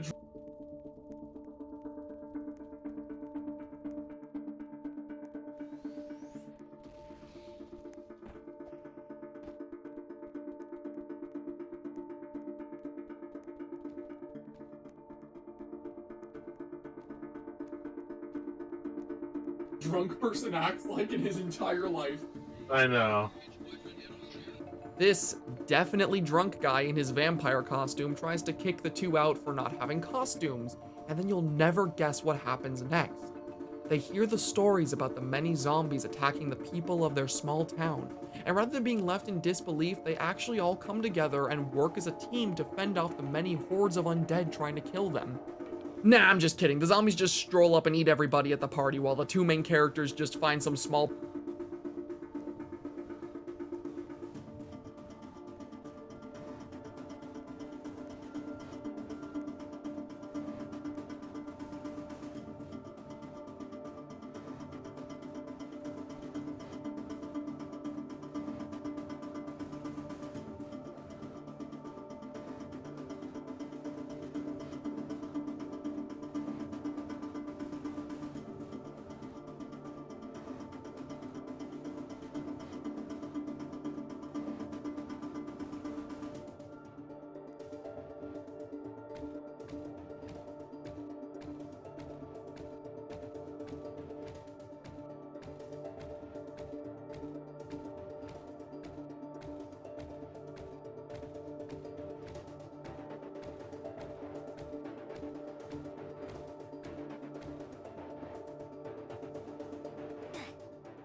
pantry in the wall to hide in. And they stay there until the very end of the movie, because after the costume party scene, we suddenly cut to a group of citizens who are armed and tasked with the eradication of all the zombies that have been eating people throughout the movie. Turns out the police put this team together after the death of one of their officers earlier in the movie, who was sent to investigate the zombie attack that was happening to our first group of college students. It's also during this scene that we get a very, very brief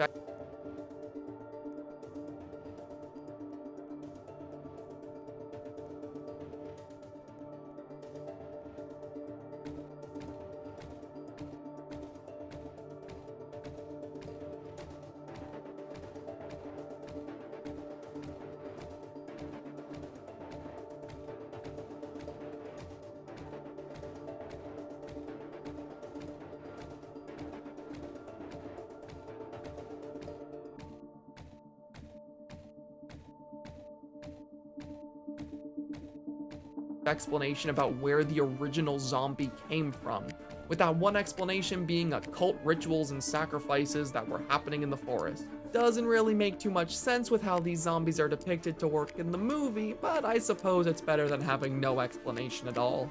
After we have their origins explained, we quite literally spend the last 20 minutes of the film just watching these random guys going around and shooting the zombies. It goes on for so long, and there's basically nothing else that happens. There's this one part where one of the guys sees that his daughter became a zombie, but any form of drama or emotion that could have been taken from this scene is ruined by how bad the acting here is. It's a perfect movie. Like that? Yeah, they're all doing that.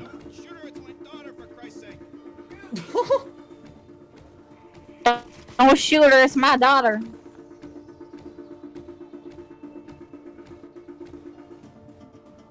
It goes on and on.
On and on until eventually we cut back to the couple still hiding away in the little pantry they went to after the costume party.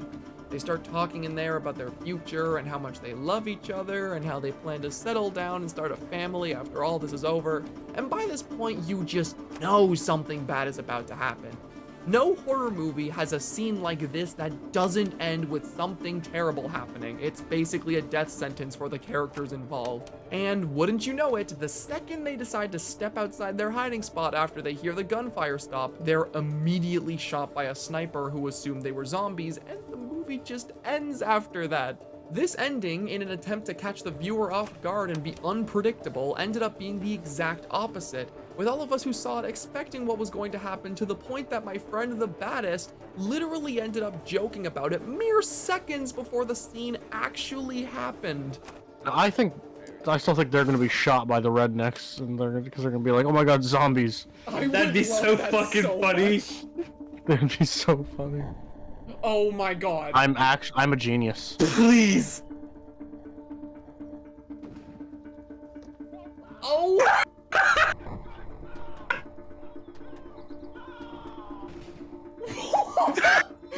I'm so smart.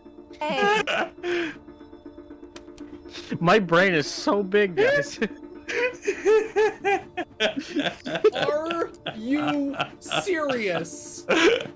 My brain is massive, Zach. This is a great movie.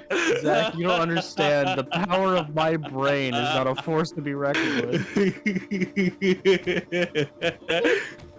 Like I said at the start of this section, this movie leaves a lot to be desired. Its story and structure are next to non-existent, its characters either have no personality at all, or what little they do have is very one-dimensional, and it doesn't really try anything new or interesting with the concept it's working with. The one thing I absolutely will give this movie though, is that at times it has some really surprisingly gnarly special effects. There are points in this movie where you see gore that seems almost too good for the kind of film that it is. Gore and effects that are done so well, in fact, that I can't even show the majority of them in this video because they would be way too intense for YouTube's liking. It's actually really off-putting. You have these fantastic looking zombies at parts and some really horrifying deaths shown, but they're all sandwiched in the middle of a film which is so painfully mediocre in literally every other way. That was my biggest takeaway from this film, and I feel like that says a lot about its overall quality. Hopefully the next one we look at will be a bit more exciting.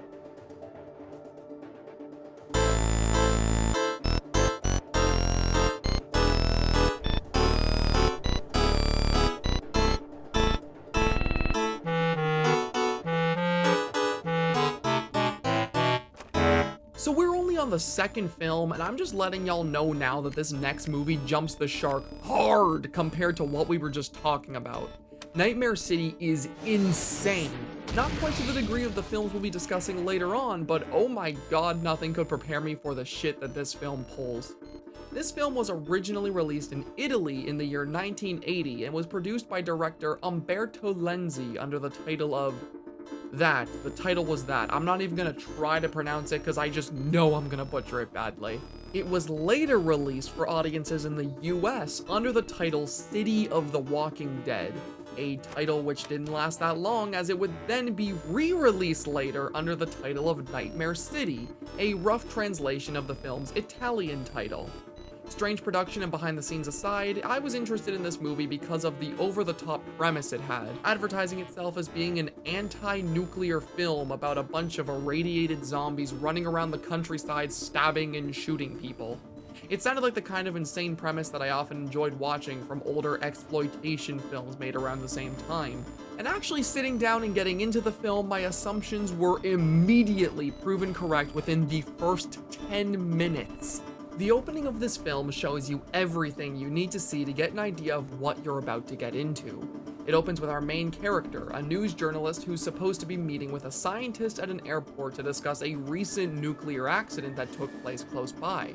As he arrives though, he isn't exactly met with the interview he expected, as an unidentified military aircraft can be seen flying overhead trying to land.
land at that same airport.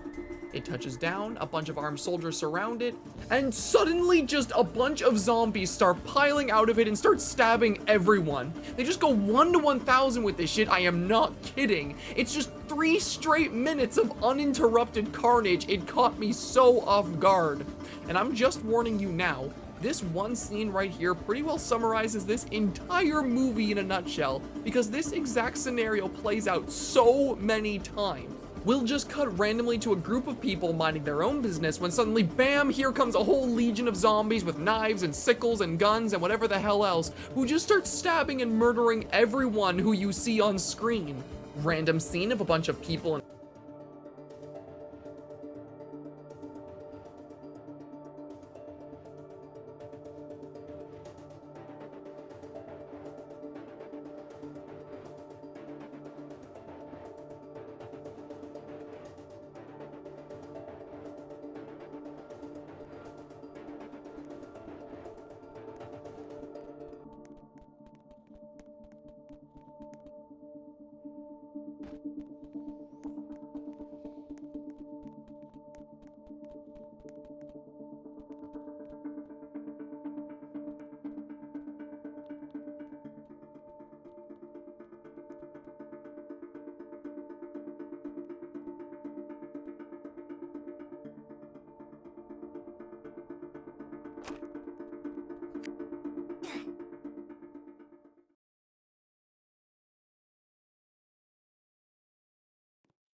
on a TV studio filming some aerobics? Sucks to be them because now the zombies are here and everyone is just dead now.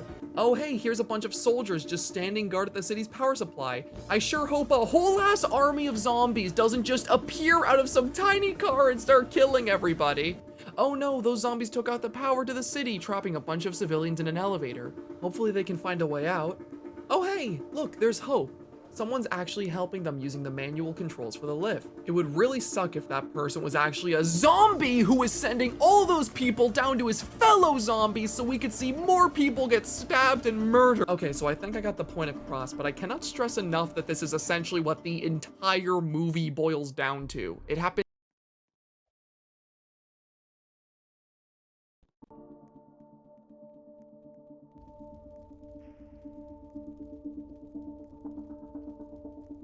so frequently. And while I'm discussing this element of the movie, I feel like there are 2 other things related to it that I'd like to bring up. The first being the film's soundtrack. The soundtrack of this movie, more specifically the one that plays when the zombies appear, is insanely catchy.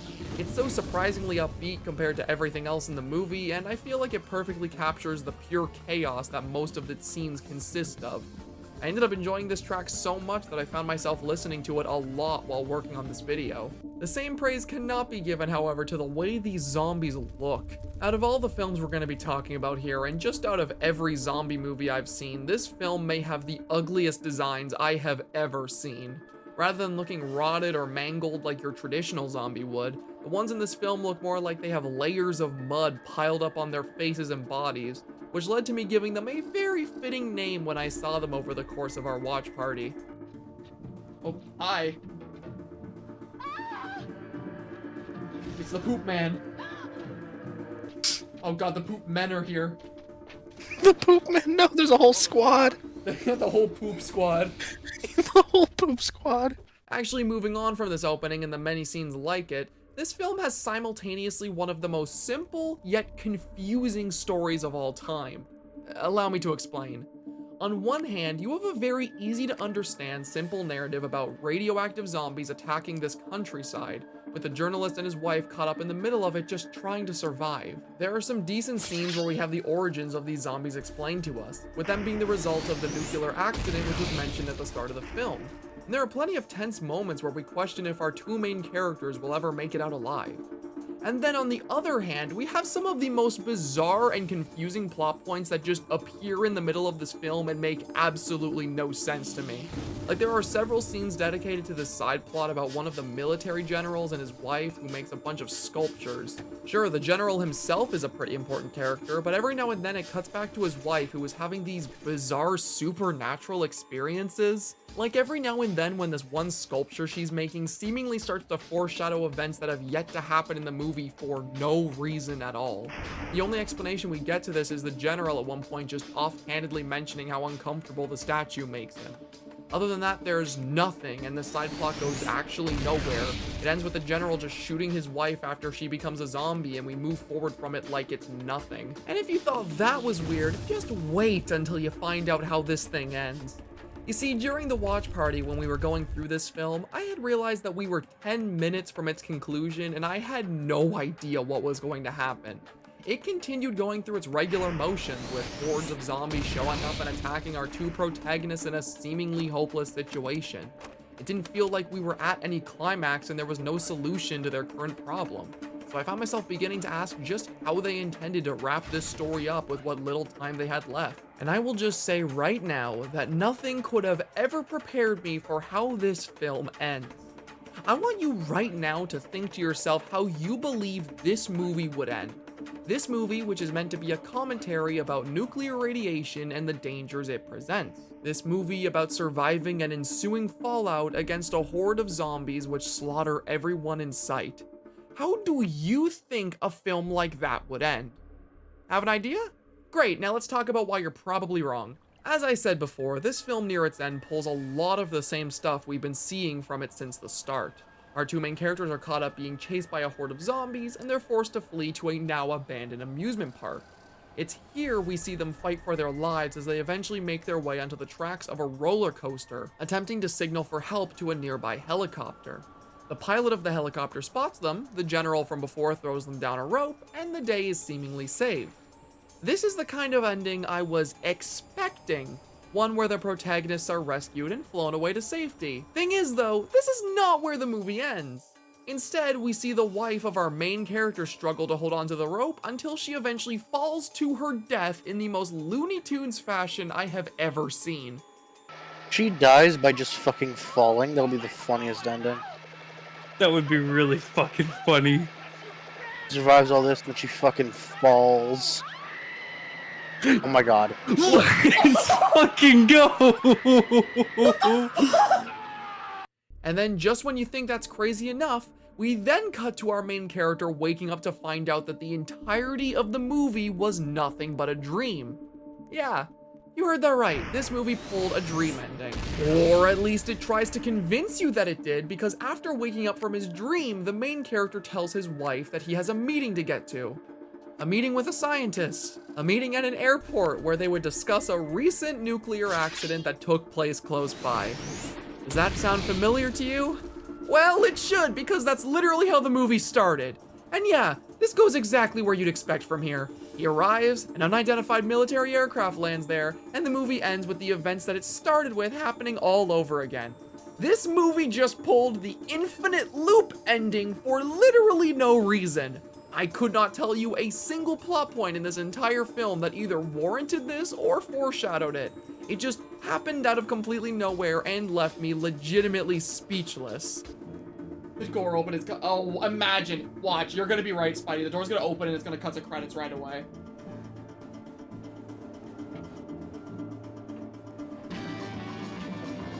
Oh, come the Oh my fuck on! fucking god. Good job, Spidey.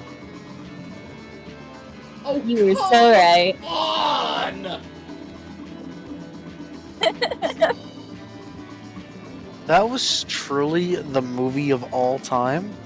That movie wasn't that bad until it used the cop-out ending. That movie wasn't that bad until it had what may be the most garbage ending I've ever seen in a film. This ending actually took so much away from the enjoyment I originally had when watching this film. It wasn't the best thing on the planet leading up to it, but it was just an overall enjoyable zombie movie with a great soundtrack and some really high energy scenes up until the ending, which really just felt like the writers and director not knowing how to actually wrap the whole thing up. And this is coming from somebody who doesn't mind this kind of ending in media. It just felt like this one did it for no conceivable reason, and it vexes me so much to even think about. Fortunately, the next film we'll be talking about here delivers a lot better than this one on both its ending as well as presentation in general. So let's take a look at that one next.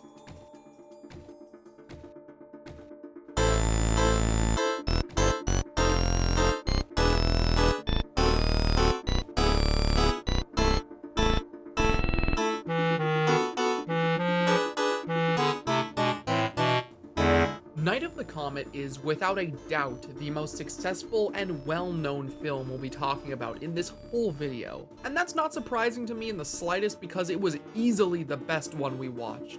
Was it campy? Oh yeah, insanely. Was the acting the best? No, not necessarily. But this film absolutely delivered in so many different ways. Its story was genuinely really interesting to me. Its characters were very well done, and the actual cinematography of the film was legitimately beautiful at times. If there was a single film in this entire video that I would suggest any of you guys go check out for yourselves, it would absolutely be this one because it definitely deserves it. With all that praise in mind, I will say that I plan on going a bit more in depth on the recap and the story of this particular movie compared to the others because it actually feels like there's a real plot worth discussing here. So don't be surprised if we stay at this film for quite a bit longer. To give some background to this movie, Night of the Comet was released in the year 1984 and was both directed and written by Tom Eberhardt. There isn't too much crazy production stuff to talk about with this one compared to the others, but something I found extremely interesting is just how successful this film was despite the fact that I hear nobody talk about it. Like, this film was made with a budget of $700,000 and ended up grossing over $14 million at the US box office. This film was a massive success, and yet despite that, it's so obscure nowadays that I was able to watch the entire thing on YouTube. I don't know, it's just such a weird thing to see for a movie like this. I've never seen anything like it. Actually getting into the plot, Night of the Comet opens with exactly what the title promises. The night where a massive comet will be passing by the Earth for the first time in 65 million years. We see the entirety of the city takes place in getting ready for the event, with people gathering outside and several stores selling merchandise dedicated to it. And it's here where we meet the first of our two main characters, Regina, who we see obsessively playing on the arcade machine rather than doing her actual job. We see her trying to beat the high score of every other player who was on the leaderboard, only to be spited by someone who took her 6th place spot with the initials DMK. Now, this may seem like a random arbitrary thing to bring up, but I promise I'm doing it for a reason. You'll see later. Anyway, after meeting Regina, we're also greeted by several other characters, the most important of which being our other main character, Sam, Regina's sister who is left at home while their mother prepares a whole party for the event. We see people gathering outside and celebrating, there's a bit of a fight between Sam and her mother, and next thing you know, we see the comet begin to pass by overhead. And then everyone dies. I'm not joking, this isn't a bit I'm doing. This movie spends the first 10 minutes setting up this whole city and its characters, only to kill almost all of them just as quickly as they were introduced. Why does this remind me of I Have No Mouth? And Wait, are they already all dead? Yeah. What the Fuck? fuck? I glanced down at my phone to play Cookie Run Kingdom for like a split second and they're already all fucking dead. This movie demands your full attention, Average! I was looking the whole Listen, time and I thought- still don't understand. Yeah, I was glancing at it. I was like looking at it. I only looked out for like a split second. Did they all why die? are all of these shots like fucking gods here? Yeah, I know, Jesus these shots are Christ. fantastic. I was really expecting, more like explosion, not just like So a all big of purple the wave. people are gone, but like nothing else is. That's interesting. Like, This was what immediately hooked me on this movie. For the most part, it's very over the top and goofy, but these quiet moments where the camera pans around a completely dead city are genuinely haunting. Especially when we see the remains of the people, which consist only of their clothes and bits of red dust which now float around and pollute the air. It was a great start to what turned out to be a great movie. Moving on, we see that miraculously both Regina and her boyfriend, who she was spending the night with, ended up surviving the whole event. This is later revealed to have been possible because they were staying in a building made of steel which the radiation of the comet couldn't get through, but for now it's just treated as a bizarre coincidence. Regina's boyfriend heads out to try and sell a pirated film reel only to be attacked by the first zombie of the whole film, and he's never seen again. Regina soon wakes up herself and begins walking around the store they were sleeping in, looking for her boyfriend, or anyone really, and it's here that she discovers the horrifying situation she finds herself in. She finds clothing scattered everywhere and nobody else in sight and immediately assumes the worst. And it's here where she has her first encounter with a zombie herself, the same zombie who killed her boyfriend. A zombie that my friend Ordinarily Average gave a very good nickname to. He's like a nice guy. He like sees a maid, he's like, oh, then he sees like her, he's like, oh, hey, do you want to get coffee? Yeah, I never understood why they always go for the Leon S. Kennedy rejects and not me. The forgotten Mario brother. The forgotten Mario brother.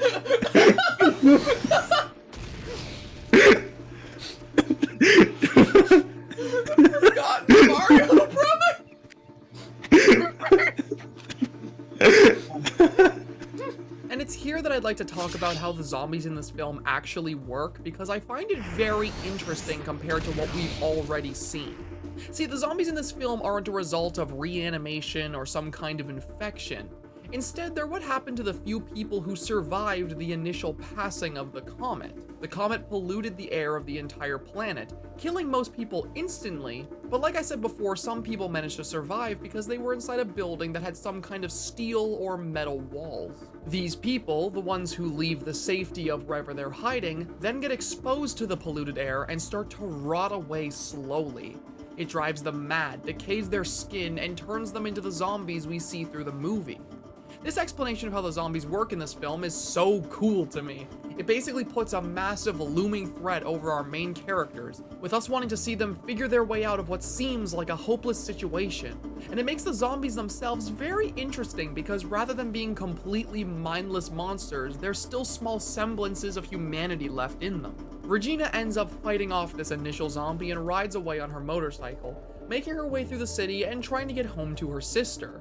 And it's here as she does this that I feel the need to comment on how legitimately beautiful this film is. Seriously. The shot composition of these scenes, the color grading, the set pieces, they're all so well put together and act as an amazing spectacle to look at. In my opinion, it's these visuals that are easily the strongest part of this movie. They really sell the desolate feeling of the abandoned city and put into perspective the situation all of our characters find themselves in. Genuinely some top tier stuff. Anyway, moving on, Regina ends up finding Sam and the two of them make their way to a radio station to seek out cover where they meet this guy named Hector, a truck driver who ends up accompanying them for most of the movie. A couple of important things happen here, with the main thing being the introduction of these scientist characters who appear to be monitoring the whole situation from an underground bunker. They talk about taking in survivors, with this one lady arguing against it to the dismay of her colleagues. And then it just kinda cuts away from them for quite a while in the movie after. I promise they'll be very important later though. The other thing which happens in this radio station, and easily one of the weirdest things in this movie, is this sequence where Sam is seen driving away and being pursued by cops. As she's pulled over, it turns out these cops are actually zombie cops, or as we called them during the watch party, Zops. Why are there cops? Please be zombie cops. Please be zombie cops. They gotta be. Please. Please be Zops. I'm begging you, Zombos. please be zombies. Please. Oh, they're please. 100% zombie cops. And then she wakes up because it turns out the whole sequence was a nightmare. She gets up, goes to the washroom to refresh herself, and then the Zops come back because it turns out she was having a dream within a dream. And then she wakes up. Yeah, this whole sequence was weird as hell and it gets no real elaboration. It just kind of happens and we're supposed to roll with it. Shortly after that, some other random stuff happens, like Hector going back home to be chased by some zombie kid, more stuff with the scientists and them taking in survivors, and the same lady from before still being very against it. And then Regina and Sam leaving the radio station and finally having the reality of their situation set in. There's this heartfelt moment between the two of them where they express how scared they are of their situation. And shortly after that, we get a shopping montage. Yeah, so I guess to make themselves feel better, they decided to run over to some random mall and start grabbing whatever they could. You know, to take the edge off of what is very clearly a miserable situation to be caught up in.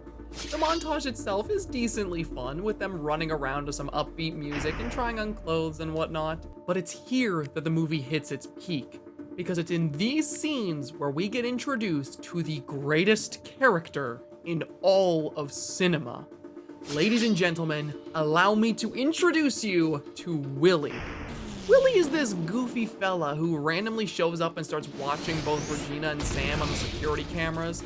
And let me tell you that this guy right here is easily the most entertaining character I have ever seen in one of these films in a very long time. Let me tell you the lore of Willie and his gang, because these guys got a whole backstory that gets explained in this movie, and I live for it. You see, Willie and his gang were just a bunch of minimum wage workers who once worked for this mall, and after the comet passed, they were seemingly the only survivors of their entire staff. Coming to this revelation, Willie decided that the only reasonable course of action was to take over the mall as its new corrupt owner and kill any and everyone who tries to steal from it. He is the leader of an evil mall gang who tries to rule over said mall like some ridiculous king, and I adore this so fucking much. Willie's inclusion leads to easily the most entertaining fight sequence we get to see from any of the movies in this video, with his henchmen trying to kill both Regina and Sam and them participating in cartoony hijinks in order to escape. We see stuff like Regina pretending to be a mannequin, Sam just throwing whatever the hell she can find at the guys carrying machine guns, and all the while Willie is talking to them through the mall speakers like he's Jigsaw or something. This entire sequence comes to its climax as Willie and Regina manage to take 2 people hostage, with Regina having one of Willie's henchmen and Willie having Sam. The two argue for a moment, which eventually leads to the single funniest scene I have witnessed in a very long time. I'm sorry, miss. I can't have you holding one of my people hostage. Even if you pull the trigger, I can still take him out. I love Can't him. you? Come on, Willie, she means it. Miss, you're not getting the point. Willie, come I can't have on. you holding one of my people hostage. Wow. Oh, so he just kills him. Oh, I love him. You're crazy! I'm not crazy, I just don't give a fuck. That's honestly based. My God. Oh my god. Literally same. That has to go in the. That has to That's go my in the. favorite. That has to go into the video. That has to go in. That has to go in. Oh my god! The base Oh my- levels are off oh the my charts. god! Oh! This guy! Oh, I need this- that clip to just reply to people whenever they call me out for my This guy! atrocities. This guy is my new favorite villain ever! I just can't properly put into words how much I love this guy. He is so ridiculous. If there's one takeaway I want people to have from this video, it's that we are seriously underrating Willie. He is the greatest villain in all of fiction, okay? Anyway, actually moving on with the plot, Willie manages to capture both Regina and Sam, revealing to the two of them that he is actually a zombie and tormenting them before straight up trying to kill them. This doesn't end up happening though, because the most tragic death in all of cinema happens as the team working for the scientists from earlier shoot Willie and his gang, killing all of them. Rest in peace, Willie. We'll never forget you.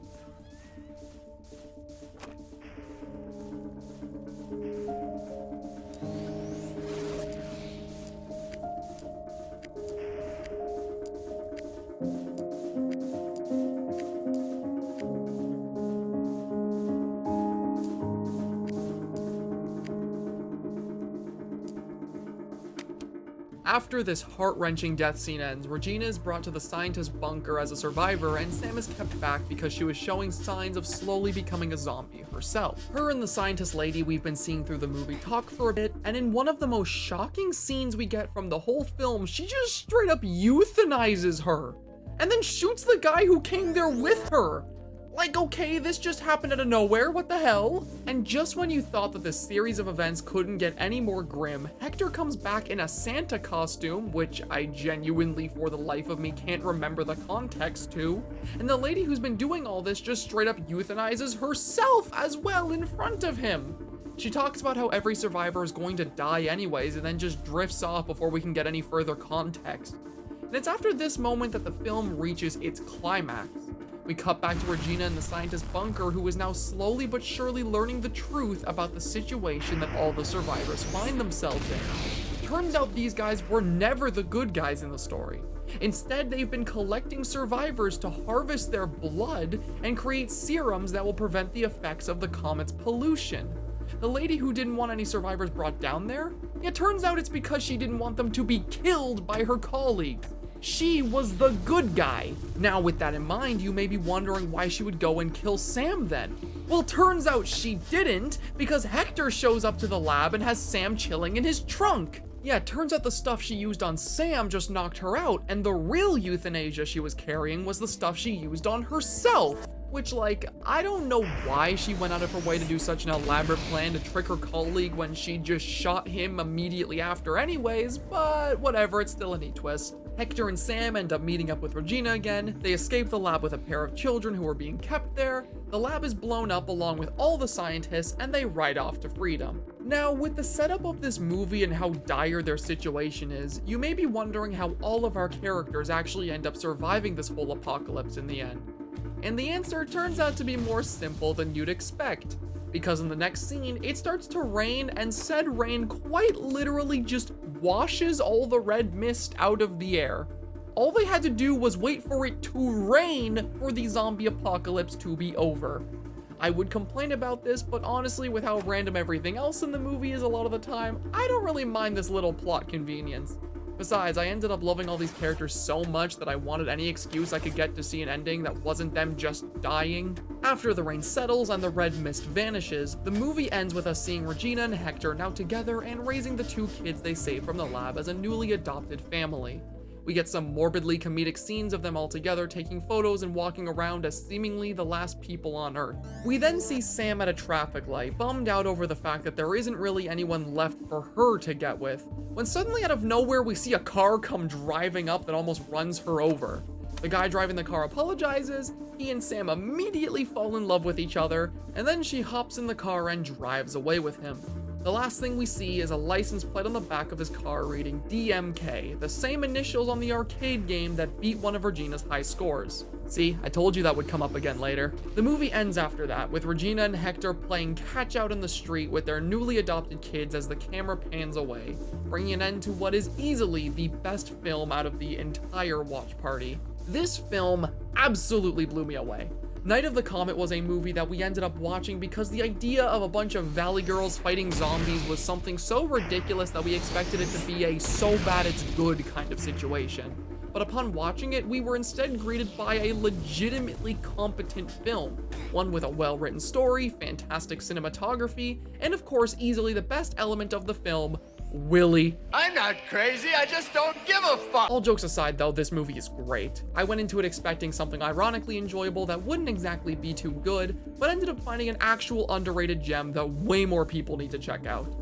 The same cannot be said, however, for the next and final film in this entire video. So let's go check that one out next.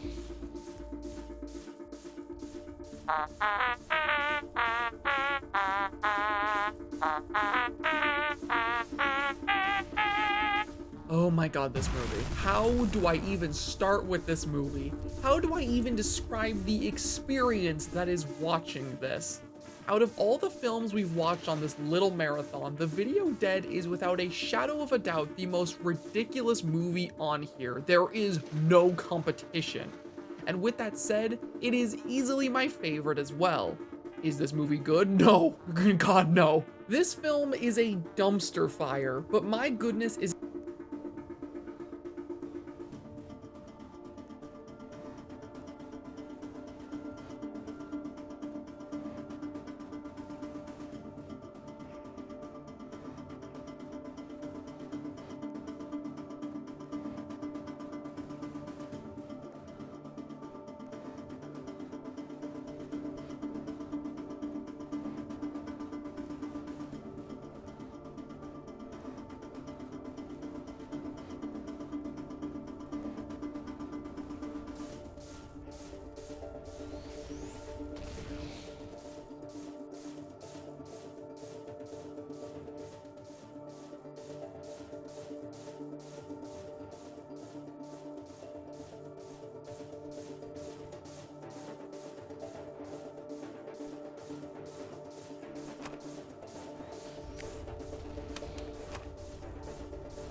is it the most enjoyable dumpster fire I have ever witnessed. The Video Dead has some of the worst acting, the dumbest writing, and the goofiest special effects I have ever seen. This film is truly a sight to behold. I wasn't even able to find out much about the behind the scenes of this movie beforehand. All I was able to gather was that it was written, produced, and directed by Robert Scott and got released direct-to-video in 1987. Other than that, I have nothing. I wasn't even able to find out the budget this film was made for, which is so unfortunate because I want to know that info so badly. Apparently it was planned to have a sequel too, but it got cancelled because the director was offered the same budget as the first one, which he didn't want to work with again, leading me to become even more curious about what the hell this movie was made for. This whole movie is an enigma. Its story, the actors, the behind the scenes, all of it's a mystery to me, and it leaves me just wanting to know how the hell this whole thing came to be. And speaking of its story, I'm gonna try my best to describe the plot of this film to you to the best of my abilities, but I feel like no matter what I do, I won't be able to make up for the fever dream this film is, so please bear with me here. The Video Dead is a zombie movie all about an evil television that acts as a gateway to a whole other world, which is an infinitely repeating zombie film. This television, when turned on, allows for the zombies in said zombie movie to climb out of their world and into the human world to wreak havoc and do their whole zombie thing. The movie opens up with an older guy who is so lazy he can't even take care of a goldfish waking up to a delivery at his doorstep. The delivery is exactly what you'd expect. The TV, which was mysteriously sent his way by someone who remains unnamed for the time being. He takes the TV into his house, it does some spooky stuff like turning on by itself, the zombies escape, and the poor old man is killed, giving us our cold open. We then cut to our two protagonists, Zoe and her brother Jeff, who may have the crowning achievement of being the worst acted character I have ever seen in a movie. Like, not to throw shade at this guy, I'm sure he wasn't given much for his role, and judging by the fact that this is the only film he's ever played in, I'm sure he's doing his best. But my god, I don't think you could get this guy to act to save his life. Every single line he says comes out like an unenthusiastic theater student, and it makes for a lot of the scenes that aren't meant to be funny being absolutely hilarious as a result. Sure. I love animals. Me too. Funny you should say that. I ain't going to. Oh, this is the worst acting yet. I know. I don't get it. Why are you leaving? Why did you kill her? This is the worst acting I've ever seen. We find out after meeting these two that they inherited the house from the previous owner after he mysteriously went missing. And it's not long after that we're introduced to Mr. Daniels, a man who was always seen wearing a goofy cowboy hat and was apparently the person the TV was supposed to go to at the start. Yeah, so you'd think from the opening that the TV was meant to go to the guy at the start because of some kind of supernatural circumstances or something, but no, turns out it was just a genuine mistake made by the delivery guys. Which is just so unfortunate for the poor guy and his dead goldfish. Like, how bad can your luck be?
TV.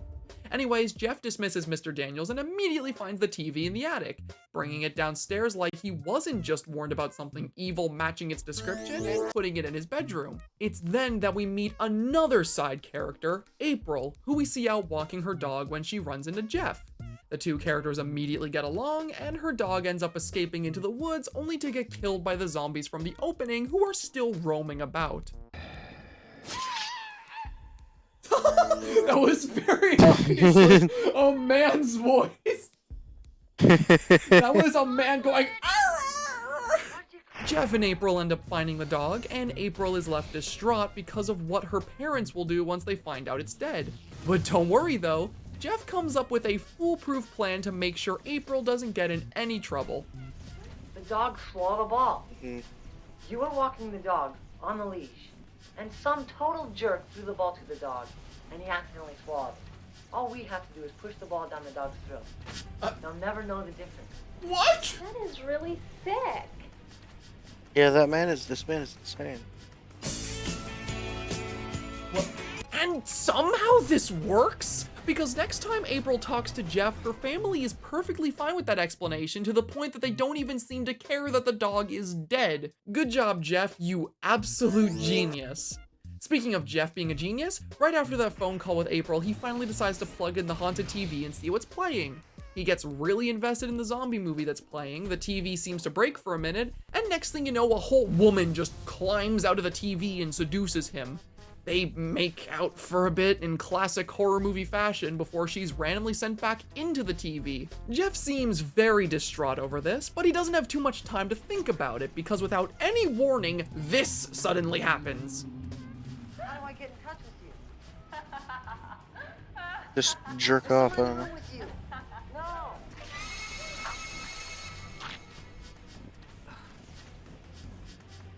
Why did you kill her?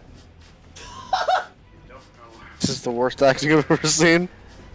This random guy who just materializes into the movie is named the Garbage Man. I am not joking.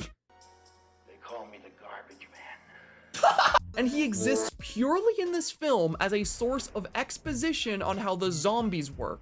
After this initial scene where he's introduced, he never comes back. We never know who he is, how he got into the TV world, what he's even doing there. All we know is he calls himself the Garbage Man, and he kills zombies just for fun, I guess? Good old Garbage Man explains to Jeff that the zombies are from another world and they have a couple weaknesses. Their main one being mirrors. He tells Jeff to strap a mirror to the front of the TV and just leave it somewhere that people won't find it. Jeff is very quick to follow this advice, leaving the TV in the basement with a mirror taped to the front and locking the door. And it's at this point that we just completely and totally abandon anything to do with Jeff or Zoe or April and just start watching a montage of the zombies killing random people in their neighborhood. Remember at the start of this video when I talked about Flesh Eater and how that film just transformed into a compilation of people being introduced, the main characters arriving, and then zombies showing up and killing them all? Yeah, this film does that, but never has any of the main characters involved. It just devolves into 10 minutes of the zombies killing random nobodies for quite literally no reason. It's the closest I've ever seen to a movie having legitimate filler, and so many of the deaths shown in this sequence feel like something right out of a cartoon. After the random death montage is finally over, we cut back to April, who stumbles across multiple of the bodies that were left behind in the zombies' wake, and she ends up spending the night in Jeff and Zoe's house to keep herself safe. Mr. Daniels comes back and offers to help them now that they understand the threat they're facing, and they try coming up with a plan. Mr. Daniels explains to them that there are multiple ways to defeat the zombies, with the mirrors being the main one because I guess the zombies just hate looking at themselves and being reminded that they're dead. The other ways include not showing your fear of them and trapping them in a space they can't escape from.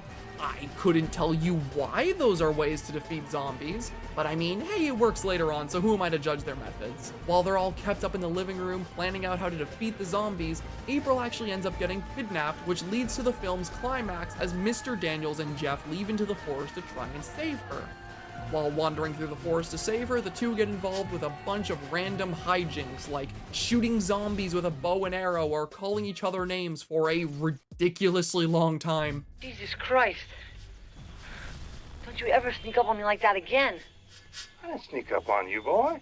You sneak up on me like that again, you know what's gonna happen to you? No, boy. You tell me. Death and destruction. Okay, boy, whatever you say. And that's another thing.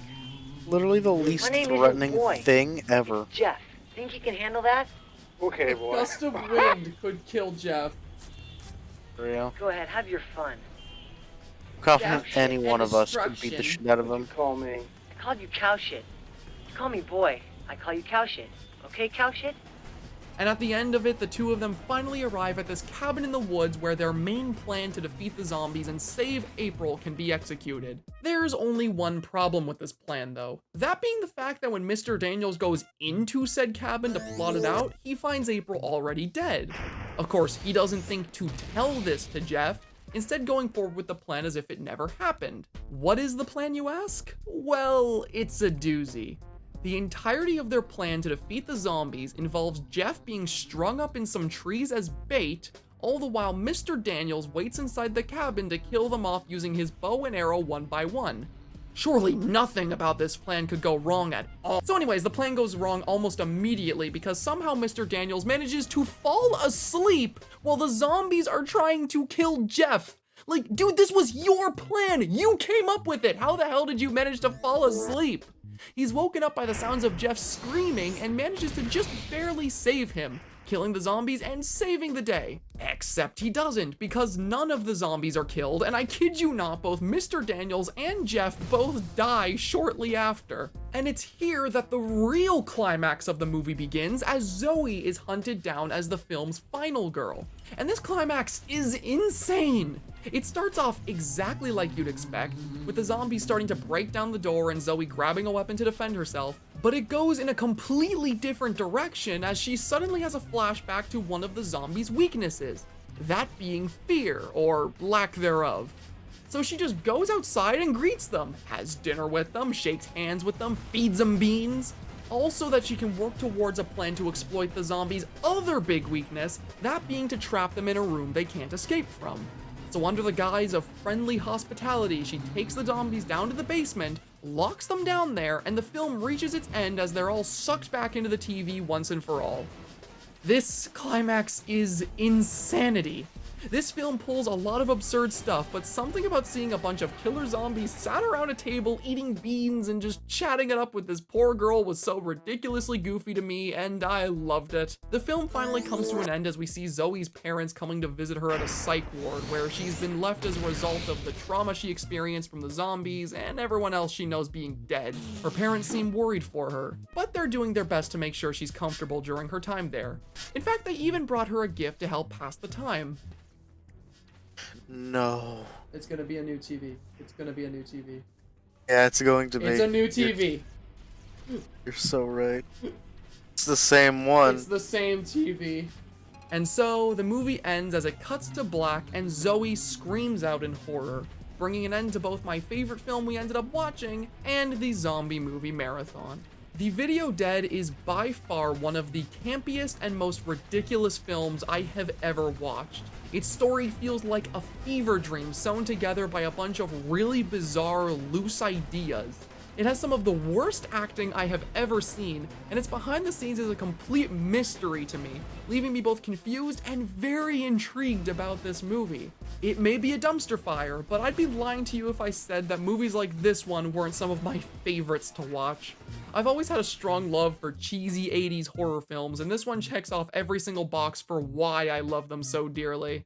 If you're looking for goofy fun, go check this one out. If you're looking for a genuinely good film, maybe consider something else. All of the films we ended up watching for this video had a bizarre charm to them that made them all really fun to watch.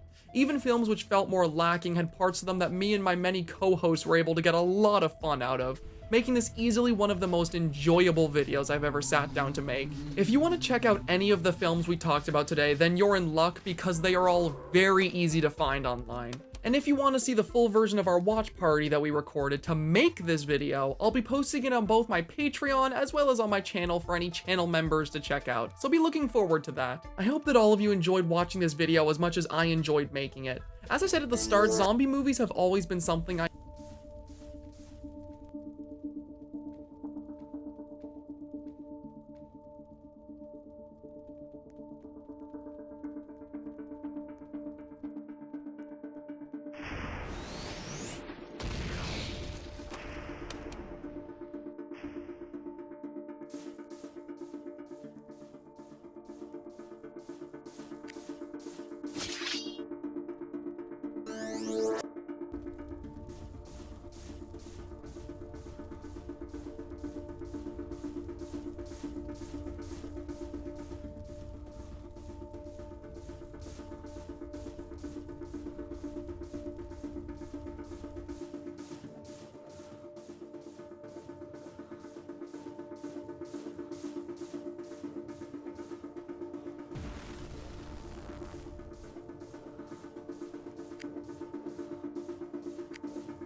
I am very passionate about, so having the opportunity to experience brand new ones alongside my friends and viewers has been a very special experience.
chance for me. I hope to see you in whatever my next project ends up being. Goodbye for now.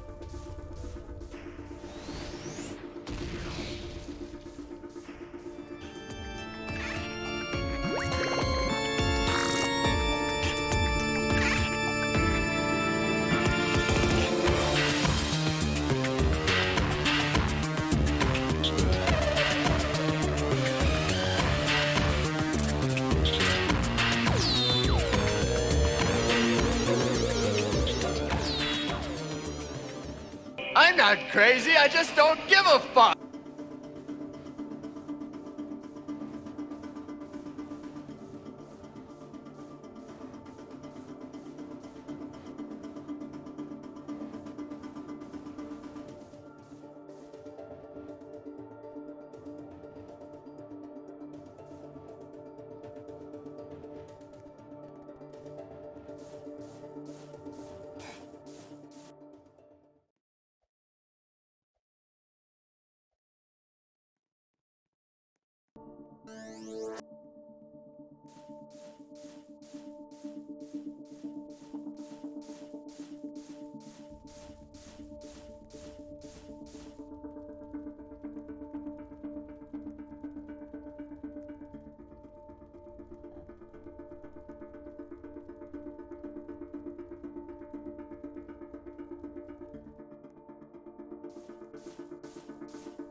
I've played Demoman for over 2,500 hours, or more specifically, 107 days, 10 hours, 18 minutes and 38 seconds. Yeah, that's not my overall playtime spent playing Team Fortress 2.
That's not time spent idling in the main menu while eating lunch.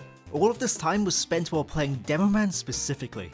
Of course, that's not entirely accurate, because when you think of Demoman, you're probably thinking of his regular set of weapons, where you have a grenade launcher and a sticky bomb launcher. The sticky bomb launcher in particular is a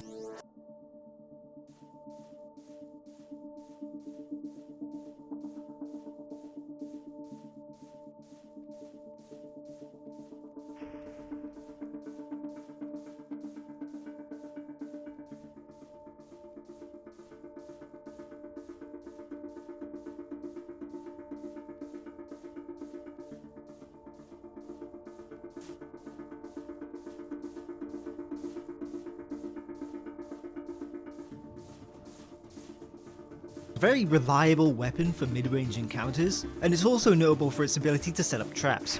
Despite it being in the secondary slot, a lot of people view the sticky bomb launcher as Demoman's most important weapon, and it's not hard to see why. However, most of my Demoman playtime was actually spent playing Demo Knight, which forgoes the sticky bomb launcher for Assault and Shield. It might as well be a completely different class, and if I made a pie chart showing my playtime between both playstyles, it would probably look something like this. Demo Knight is the king of close quarters fights. I don't need to explain what's going on here, the clips kind of just speak for themselves. You lose stickies, but you get to run at enemies with a charge attack that only the shields can provide. Getting kills with swords provides buffs, so there's plenty of incentive to get in there. 2,000 hours on Demo Knight is a pretty big number, but apparently it's not the most. Odin somehow has 8,000! What? I'm not even mad that this undermined my expertise for the rest of the video. That's dedication right there. But if you're not a Demo Knight main, the obvious question is, why? Why would I, or anyone else for that matter, dump thousands of hours into mastering the Demo Knight? I mean, if you're new to the class, you might assume that Demo Knight's rather basic, and it's not as complicated as other classes like the Soldier. I mean, how complicated could a simple charge mechanic really be?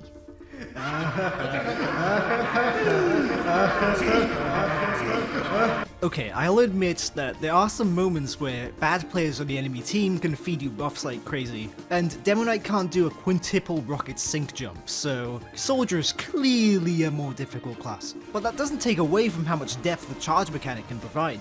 Demo Knight might not be the most complicated class in the game, but he's pretty close. Case in point, I'd like to spend about an hour talking about charge. Not even Demo Knight in general, just the charge mechanic specifically. I'll be going over how it works, and I'll be explaining the many techniques you'll want to have in your arsenal. By the end of the video, you'll have a better understanding of how Demo Knight is played at a high level. So with all of that out of the way, let's start with the basics.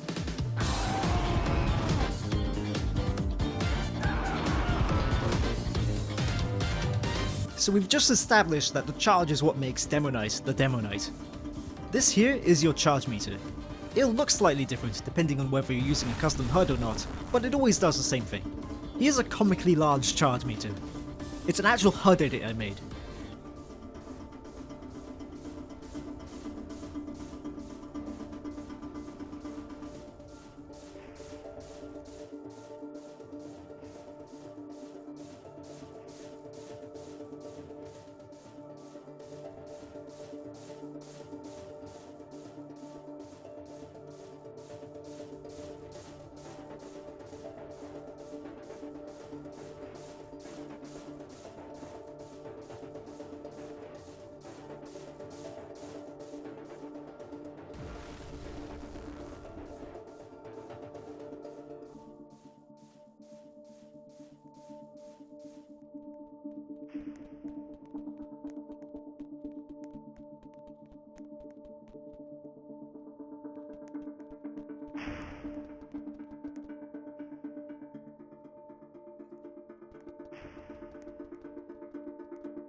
Incredible. Anyway, when it's full, pressing the alternate fire button causes you to automatically charge forwards.